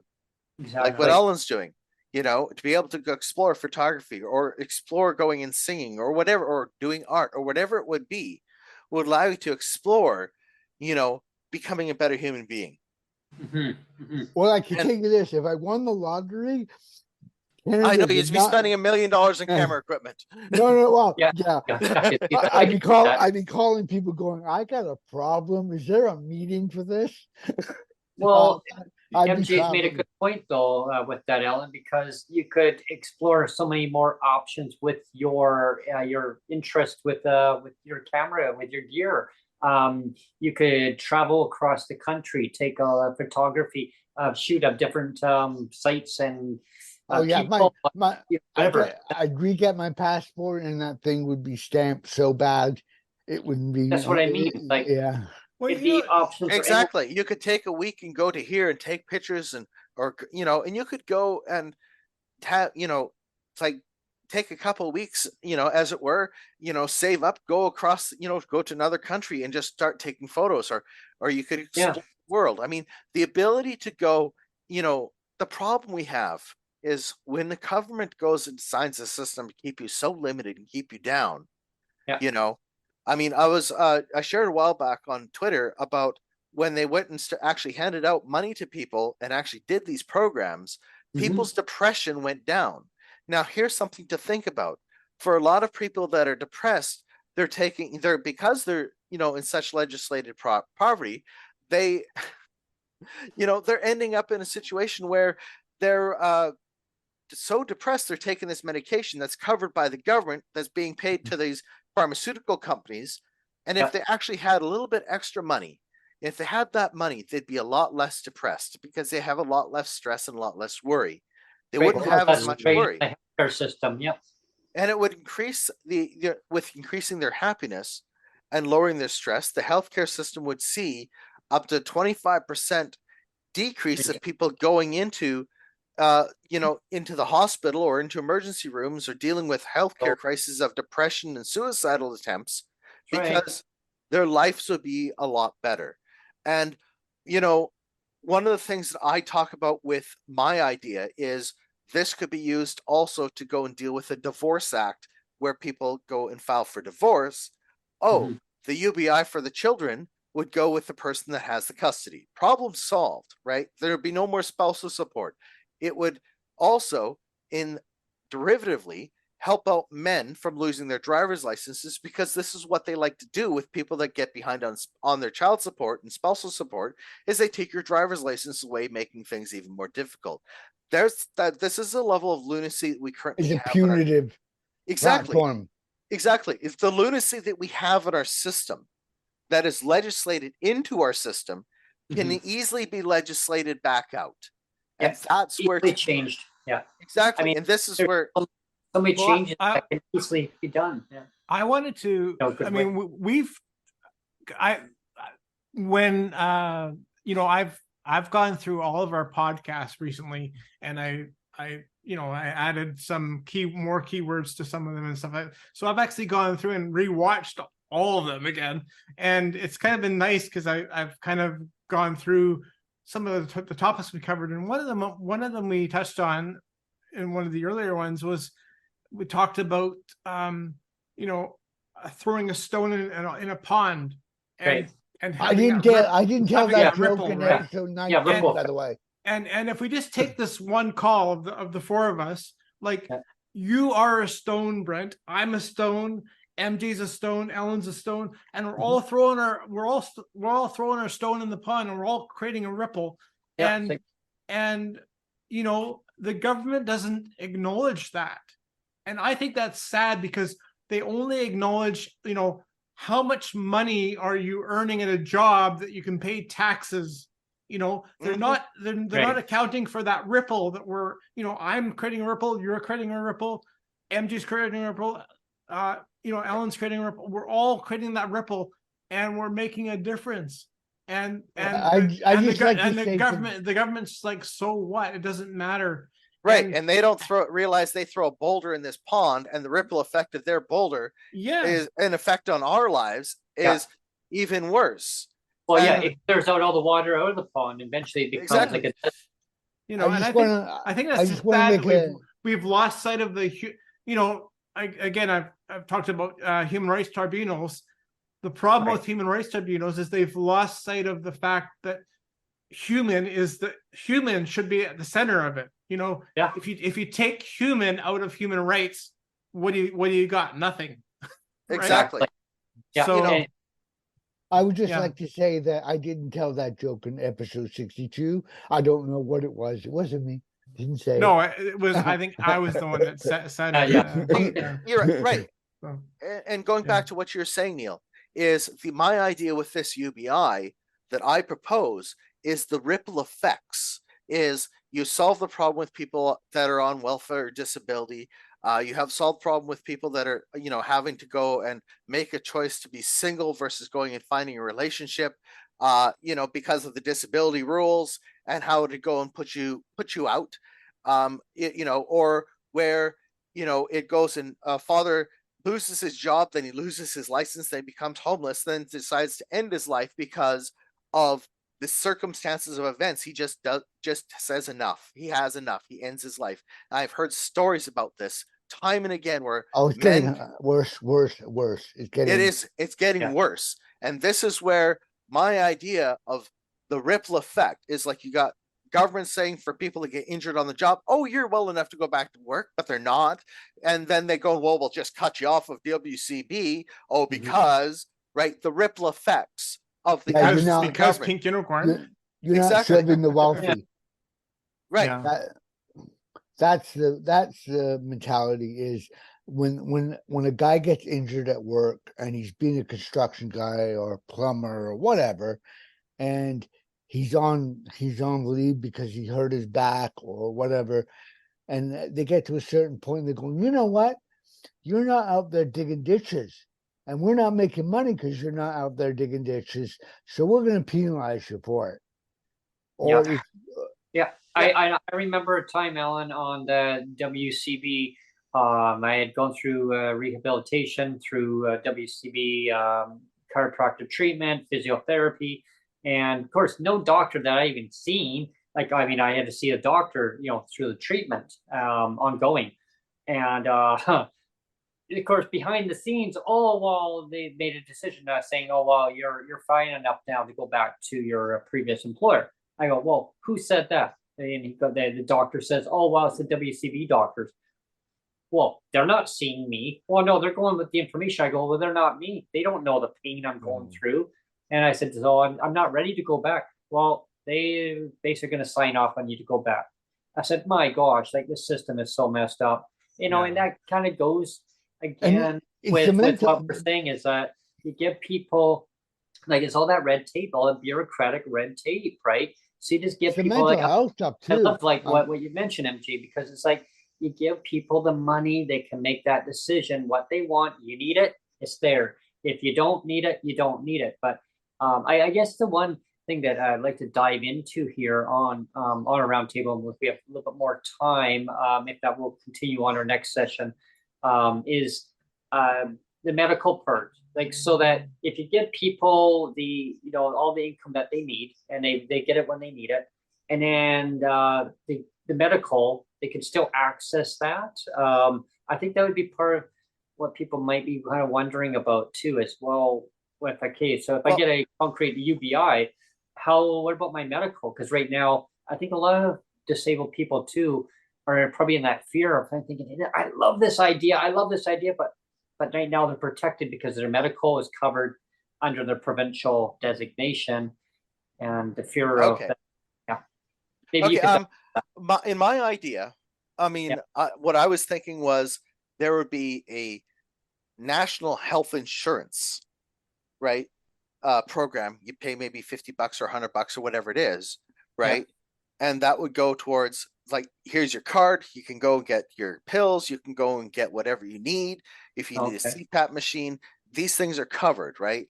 Instead of going, I mean, the biggest problem we have is that's one option. The other option is using Section 9111 and militarize the healthcare system, because it's actually legal in our Constitution Act of 1867. Is the federal government comes in and says, you guys are failing so bad, we're going to just do this, right? Because the problem we have is, as Pierre Poilievre has pointed out, there's like 20,000 people here that have healthcare experience in this country that have been, pardon my French, fucked around by the licensing boards in 13 jurisdictions, right? The problem we have is these people, they don't meet our standards. Well, then let's get them in as, a journeyman apprentice nurse or something in the system. So, let's start out, right? Let's start them out here. They got the qualifications for this job, but let's get them in the system, and then let's get them trained and upgraded so they can get into the job they truly have trained for in our system. Because there's so many other countries that come here and they're qualified. I give you a quick example. I got these glasses, and you'll notice the fiasco I went through with that one. A new look optometry. I got these ones. There was a doctor that was there, and in her country, she was a doctor. But in Canada, she can't practice as a doctor because all the red tape, bureaucratic garbage. She's still waiting so that she could actually be an optician, right? A specialist, and she specializes in my condition. But she was only there as a general manager employee.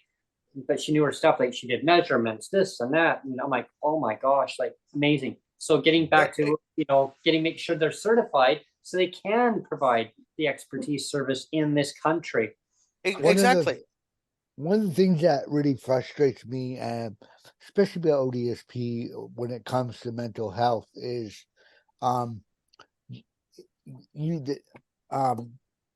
to get a therapist, even pay for a therapist, is out of pocket, but you can do it by Zoom. Now, that might be good, but a lot of people, if they're going to get their mental health done so they don't end up taking MAID or or they start heading in the right direction, is it's about $360 a month just to see a therapist. Mhm. So do you eat or do you eat Well, or do you pay rent or Yeah. do you go to The pay rent? Exactly. sacrifice, yeah, you should have to So- sacrifice your health. well, So, exactly. I mean, that's I a mean, real I'm problem. sorry, but these Zoom half an hour with your therapist, you do not feel the connection. You're talking to someone that's being paid to sit there on Zoom and go, "Come on, buddy, you got to stay on planet Earth." Yeah. Like we'll talk about it next week. Hmm.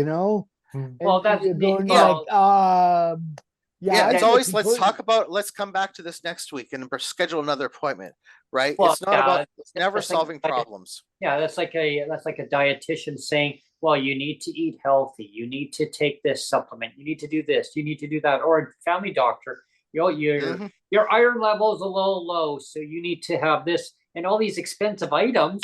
Well, I'm sorry, like under whose budget is that under? Like, Exactly. The bone. where do I cut back? Do I cut back We on? can start wrapping up now, Brent, Yeah. because we're Okay. getting close to the Yeah, top. so I'll go with our ending comments. Actually, I'll start with you, MJ, and then I'll go over to Ellen, and then I'll do my ending comments and then over to Neil.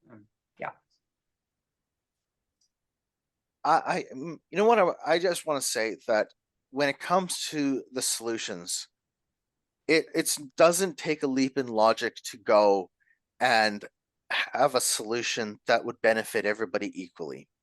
It just takes that willingness to go the distance and say, you know what, let's stop kicking the can. And in a system designed to play politics, that's all they want to do. So when you sit here and you take a look at why they do this, it even gives you more, it just heartens you even more. When the solutions are just so simple that we could say, with my idea, here's $4,000, you could pay for extra insurance for, say, from Blue Cross even. I think it's $50, $75, right? And you'd be covered for all the things that you need to be covered for, right? If you could afford that insurance, you would pay for that insurance, right? Mhm. Right. And that's the real trick is And TELUS is now in the private health sector. You can actually buy healthcare coverage from TELUS. Like, thanks. exactly. And this is where, when it comes to, all of these things that they suggest, oh, let's do this, let's do that. How about you just give us the money and let us figure it out? Because for the most part, most of us out here in this world, we're not stupid people. We're very smart people once we go and say, okay, now I have this opportunity. I have, say, here's $4,000 a month. Okay, I can pay my rent. I can go and buy some real meat. I can go and buy some real vegetables. I don't have to go to the canned garbage and I don't need to buy junk food. I can have a real healthy meal. Or I can go and buy some quality clothing that's going to last me for more than 6 months. It's going to not bend out of shape like this shirt that I'm wearing, as an example. And this is where we would be seeing our money and our value being extended, because people would go and make choices they could actually afford to make and solving their own problems. Instead of buying a rice box beater that burns gas and oil at the same time, they could afford to buy a little bit better vehicle that would get them better mileage and get them better, better stability in this. Or they'd be able to get a roof over their head in a place that's not filled with crackheads and junkies and other people of that And sort. mold. And Right. mold, exactly. Right. And mold Yeah. is the biggest thing that people aren't talking about in rental housing market. And that's the other problem, is we're sitting here dealing with these continued issues that aren't being addressed. And we have governments that would rather go and sit here and play this game of, it's Justin Trudeau's fault for all of this. Pierre Poilievre goes and plays this shouting match of going and blaming the other guy and saying, here's how I'm going to solve a problem. We, play these games. We're tired. We're all burnt out. And it's not just us four, it's the other 40 million people that aren't here in Canada that are tired as well. And these games need to stop. Yeah, And or this you have these side bets with Nicholas Simons. So I wonder when he's gonna get to ask a question or Exactly. answer Yeah. a question. Yeah. It's like, oh, stupid. Anyways, I'm gonna wrap it up Yeah. there so we can move on. Thank you very much on that, MJ. And next week we'll continue on where we left off on that. Over to you, Alan. Ending comments for the session. I think I just wanted to say it's fun being here. And definitely on the same page with MJ there. One of the things I've been noticing in the private healthcare system that I want to see change is the fact that everybody's making an opportunity on the side hustle of, you want to make your health better.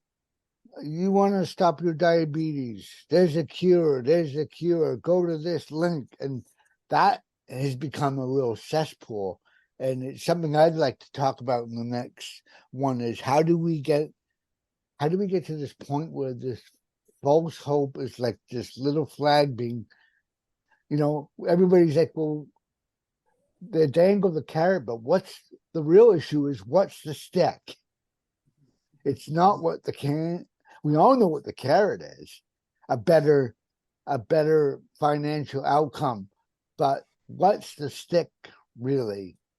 Right. The stick is what the price we're going to pay for that outcome. Okay. Well, thank you very much, Alan. I'm gonna do my what's his name there, Blofeld impression here. Yeah.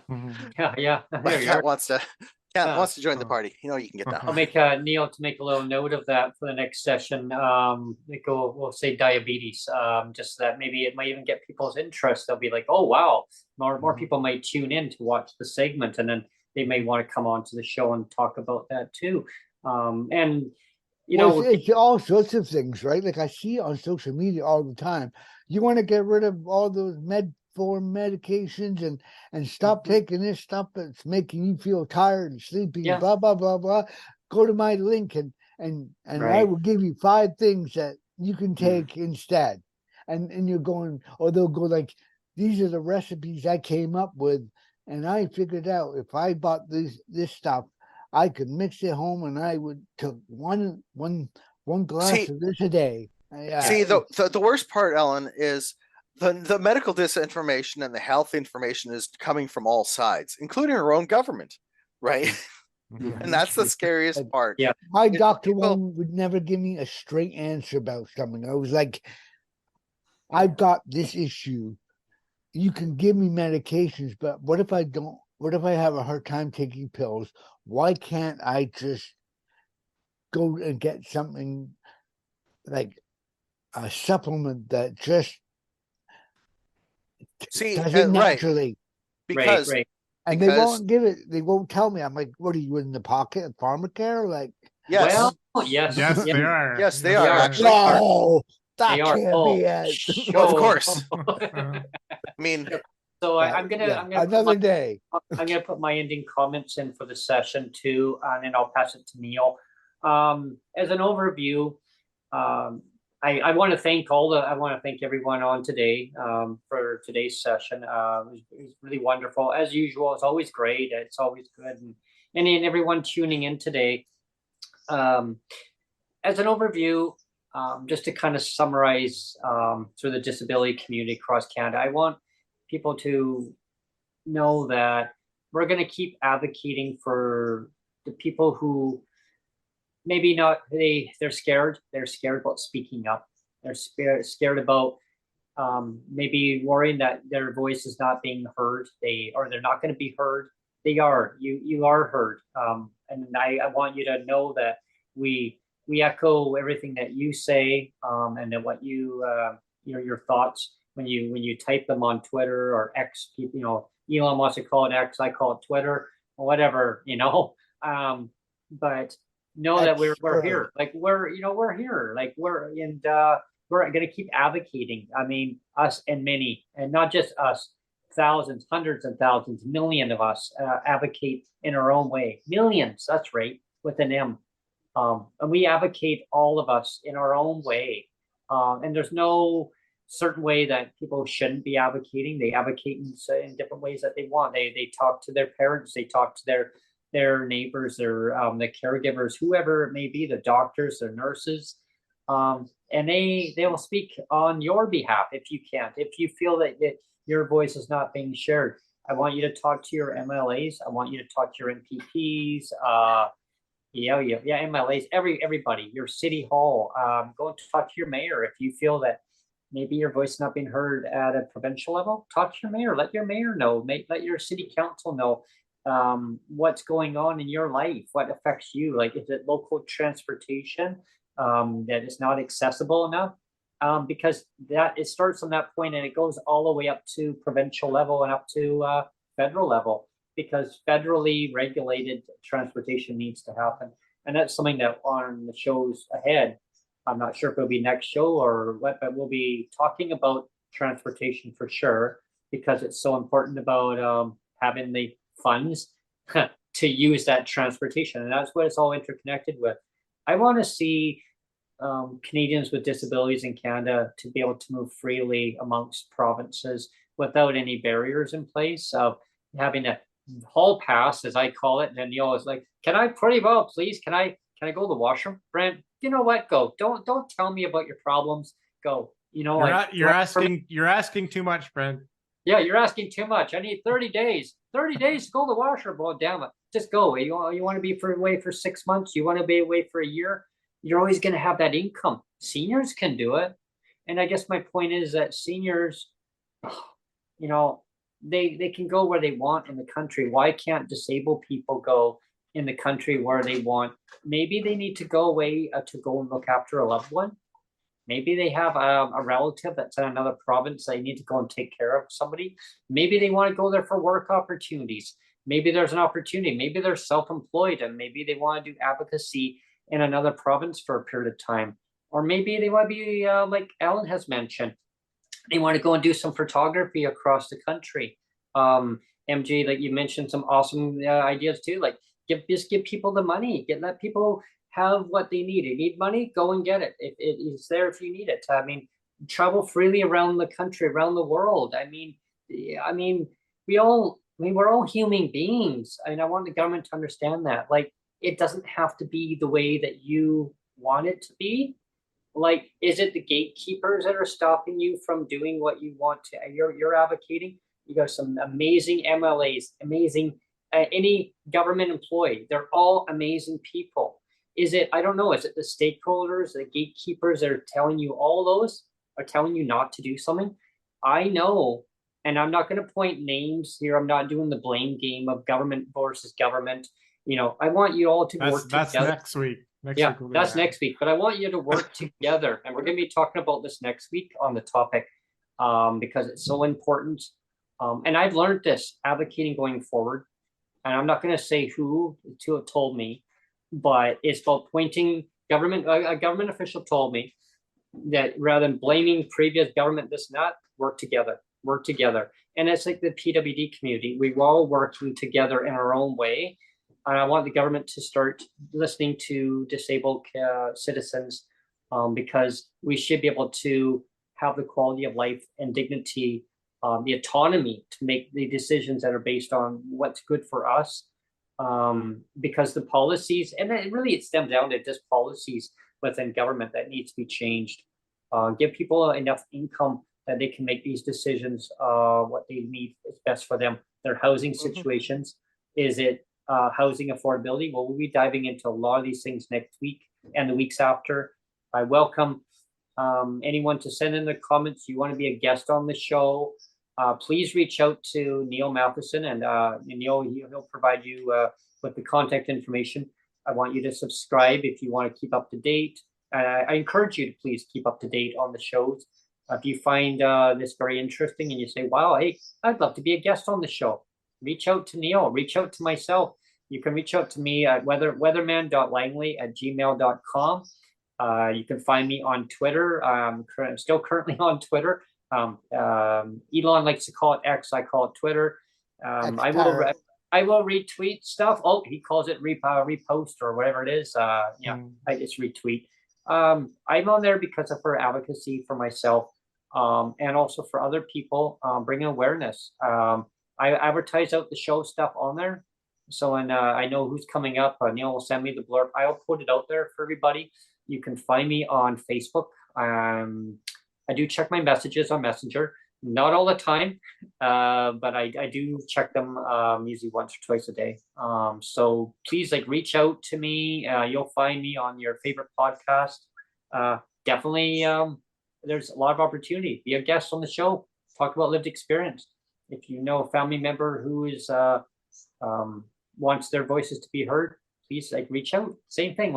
Let's all get in this together, right? Let's all make Canada a better place, because it can be. It was. Let's turn it around. Let's make it even better. Better together. Make Canada great again. Yes, right. Make Canada great again, and autonomy for all. So over to you, Neil. I was just gonna say that even though you have a nice pink unicorn by your head there, pink unicorns are not real. They're not real. Let me repeat that. Pink unicorns are not real. This so is why just are they allowed to roam free? This is a bag. I mean, this is a make-believe thing. This is just a bag. Yes. Why are they allowed to roam free in our provincial government? I don't know, because they're not real. And you know where I got this from? I got this from the people that are moving from BC. They're going to be moving to Winnipeg, and I said, Sonia saw this the other day and said, "Can I have this bag?" And they're like, "Sure, why?" And Bill, I said, because I said, because the government feels that policies based on one situation should be like a pink unicorn. Do you see that we have Joseph coming on the show right when we're about to leave? Yeah. But you know, that's just because I work night shifts. Oh, okay. Yeah, we were just about to I just woke up. Out. But did you have any last words, Joseph? Oh, I don't know. I just got here. Hello, everybody. Sorry for missing the show. Okay, well, you can tune in next week or come on next week, and you can have your this time I'll set an alarm. Okay, there you go. Yeah, 3:45 your time next Monday, Joseph, and we have a upcoming show special segment. I guess we should say, Neil, before we end the show. Yeah, it's going to be Dan is going to be broadcasting live. I don't know. Should we even give it away? Maybe we won't give it away. We'll just say he'll be broadcasting from a very interesting location. Yeah. And so we'll let your imaginations roam wild, but it'll be a fun. That's a good way of them saying subscribe. I mean, once you hit subscribe, and you're just going to get the link automatically. It's going to pop up, and then you just click on it. You don't have to do nothing else. Just watch it. Send in your comments to us, and Dan will be broadcasting live. You might want to send that link over to Dan, just in case. I'll send it again. I did send it, but I'll resend it. Yeah, it was a glitch of a link or something. I had to send a link today. So okay. I'll make sure he gets it again. Yeah, or you can send it to me and I'll send it over to him, whichever. But yeah. So I want everyone just to tune in on that. That's Saturday morning. I don't know if Alan, have you ever mentioned that you might want to do a segment this Thursday? I think so. Get in touch with me. Okay. We could do a short segment this Thursday. I have this Saturday. It's actually interesting because there's going to be Dan's coming on very early in the morning, our time. About 9 o'clock or so, roughly. Yeah, it's 8:30. That's Pacific time. Staying up watching horror movies there, Brent. Yeah, exactly. So it'll be a great segment. 8:30 or 9 o'clock Pacific Standard Time. I think it'd be about maybe an hour, 2 hours. Only about an hour, I think. Yeah. Then after that, I have to go and get in BC. I got booked. I got the invitation. I got invitation to go and get my COVID booster shot and my flu shot. For me. I could tell people I used to be scared about getting those kind of shots. I'd be petrified. I remember when I was a kid lining up in the gymnasium, and I go, no, you go ahead. No, you go ahead. No, go ahead. No, now I should get the flu shot. reason why is because Sonia is immune compromised, and that she already got her shot. She got the first invitation when it came out because of her condition, and I had to get my booking done on it, and it took me 3 hours and 42 minutes on hold one day when they launched it, and I had no option of callback service. 3 hours and 42 minutes. So I'm thinking I'm in queue. All of a sudden, I get a recording. Thank you for calling. Unfortunately, our queue system is fully booked up. Please try a call again tomorrow during regular business hours. Thank you for calling. Goodbye. 3 hours and 42 minutes on hold, and then I get a recording. Oh, wow. I called the next day, an hour and 20 minutes, and then somebody answered. Yeah, and so, I'm sorry to keep you waiting. I go, hey, that was fast. How long were you waiting? Hour and 20 minutes. Oh, I'm sorry about that. I go, that's nothing compared to 3 hours and 42 minutes, and the system hung up on me. Oh my gosh. So I got in, and they said, well, what can I help you with? And I said, well, I just need to change my phone number. I just need to update, because what I was told from your other department, which I didn't know, in BC, there's 3 departments, one for MSP, one for your care card, and one for immunization. And guess what, folks, they don't communicate with each other. The government was helpful. The lady I spoke with was extremely helpful. And if you're watching this, ma'am, whoever you are, thank you. Like, she helped me with my care card and my MSP all at once. She changed it in the system, my phone number, make sure that they had the current address on file, no problem. And I was told that I need to now contact immunization department to do the same thing, because they won't do that. They may send an email message or a text, or either or. Whoever sends the invitation out, if they try a text and they don't choose the email option, I would not have got an invitation to get booked. Because now the stores right now, the drugstores are taking walk-ins that I've come across anyway, and they're booking up. I got a drugstore right across the road from here right now. I can't even go in there and say, like, I've got an appointment now set, but I can't go in there and say, can I just go and get the shot? Sorry, you need to have an appointment. And they had one spot in November full, available. And when I was on the phone with the immunization department, she said, well, it was for a Monday. It was for a Monday. And I said, oh no, Monday doesn't work. 1 o'clock. I said, well, that'd be kind of hard to do that, because I actually have a round table on Monday. And that was for this Monday. Oh, okay. But they have one in November also. I said, nah, yeah, no, that won't work. Well, yeah, that's the only thing we have. So I said, okay. I have found one further down in Victoria. So I got that booked for Saturday in the afternoon, which is good. But when I was on the phone, I said, can you check again for where I live? Yeah, I'm sorry. Actually, nothing till December now. That's how quick they are booking up. Wow. Yeah. And I didn't want to go down to the one further down. It's like a 23-minute bus ride to where I got to go. But it's okay. I'll get it done. Sonia's mom's going to be coming over for a visit. Okay. So that'll be interesting. But she'll get to hear our roundtable next Monday. There you go. She might even tune in. She might just say, hi, everyone. Yeah, but we'll see. So that's my agenda. Saturday's gonna be a busy one. But anyway, everyone just. So tomorrow. Yeah. Tomorrow, Brent, is the International Day for the Eradication of Poverty. I wonder if it will happen. As well as also it is the day that the Senate of Canada investigates guaranteed livable basic income. Yay! Yeah, tomorrow, 11:30 right? morning. Hey Joseph, what was your take on the? Did you see the appointment with Tim Pay? It's on YouTube, I think. It's like a podcast that she was hosting. No, I haven't yet. Okay, if I'll click on it on my iPad and I'll send it to you on Twitter. Please, thanks. Yes. Okay. Yeah, it's her and a young undergraduate who did social work, and she was following along with a whole bunch of stuff. So she was co-hosting with Kim Pate, but it looked like it was Kim Pate's podcast. It's called Appointment, I think. But I'll find it for you. I'll send it to you. Well, I look forward to poverty being gone tomorrow, Joseph. Yeah.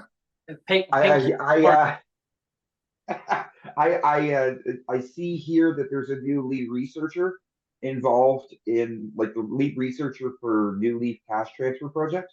Yeah, I saw that. Going to be from the University of British Columbia is going to be there. Dr. Jiang Yeah, Zhao? I saw that. I hope I pronounced that right. Yeah. So, and also former Ontario Premier Kathleen Wynne is supposed to be there, who was the Premier of Ontario when GLBI pilot actually was launched in Ontario. Right, that's the one that Doug Ford took away. They promised you.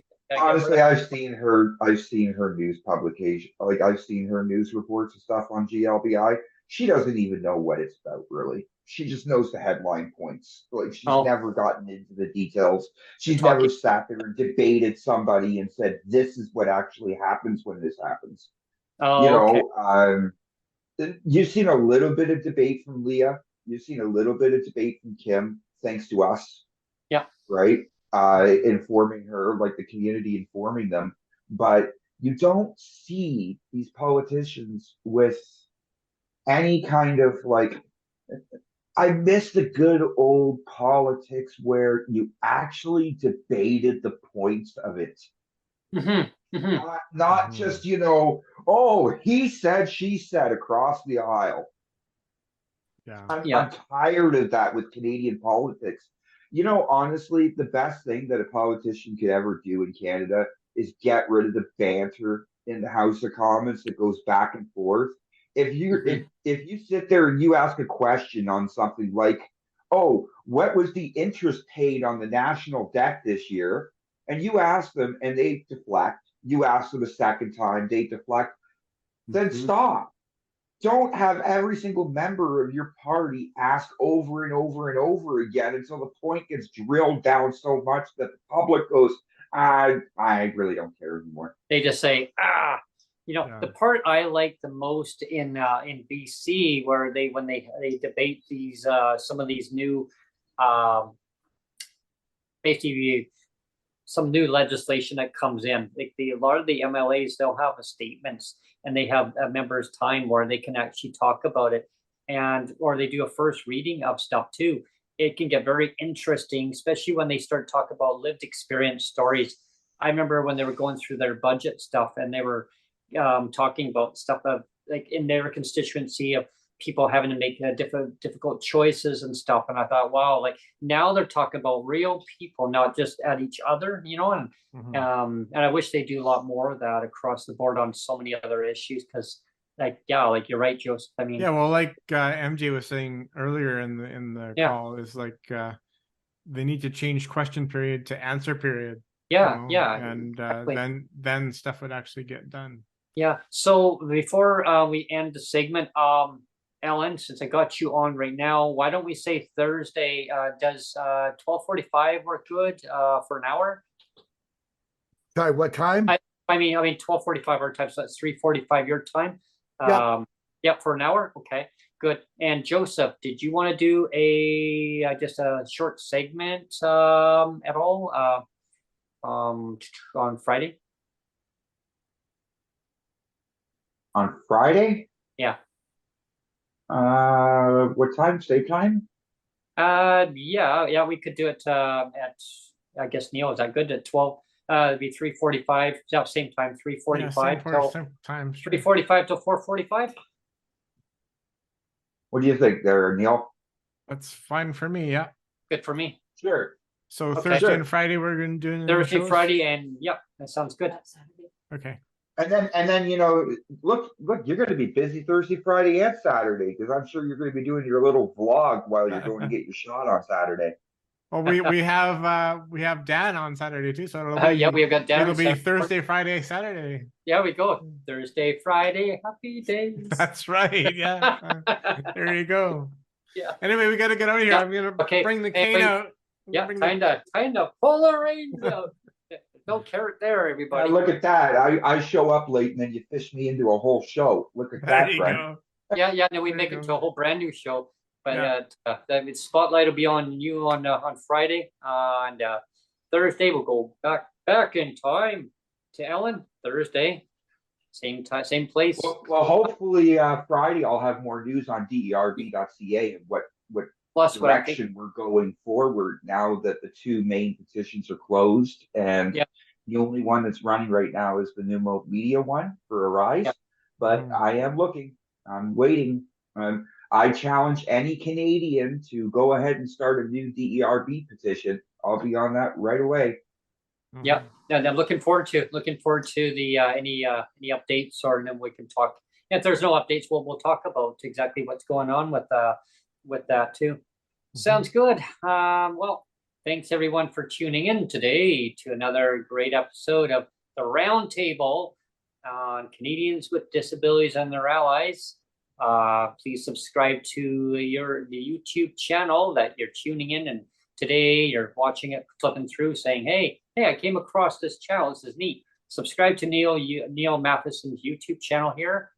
Stay up to date on the show. You want to be a guest on the show? Reach out to myself at weatherman.langley@gmail.com, or to Neil, and he'll read out his email to you. My email is neiljm.nm@gmail.com, or you can find all the information on the podcast on one of the tabs on my website at www.daddybentlegs.com. And I do encourage people to look over there, and there's an option on the media tab to do you want to be a guest? They can send an email that way, or send an email directly to me through my Gmail. Either way, but yeah, there's lots of good stuff. Definitely. We're both very easy to find now. I mean, even if, like I've always said, even if Twitter blows up tomorrow, you and I are both very easy to find. All anybody has to do is Elon. All anybody has to do is type in PWD Allies podcast, or even PW podcast, and you are literally all over Google. If you just type in PWD podcast, you're all over Google. Now I gotta call my agent. Damn it! It's very easy to find both. You just punch both in you and myself on Google there. He's gonna be pissed now. Yeah. Anyway, we gotta. And on the show, it's not all about pink. It's not about pink unicorns. It's about getting rid of pink unicorns. I'll have my agent going, why didn't you tell your people to call my people when I should call your people? I need to call my agent, Neil, because you know what? I just pulled out Google and I just typed in PWD space podcast, and every single result on the first page was you. See? There wasn't, some ad. There wasn't some, nice website for porn or who's the best download link. Who's the best editor producer in the world? I'm who's the most right humble? now. Who's the most humble editor producer in the world? Neil Matheson. And on that thanks note, everyone for tuning in today. So actually, it's not Google, it's Yahoo. Oh, Yahoo. Okay, there you go. Oh, Yahoo too. Yeah. My dad used to call people Yahoos. That was his word. Yeah, Yahoo almost hit my boat. Thanks for tuning in, everybody. Thanks everyone for tuning in.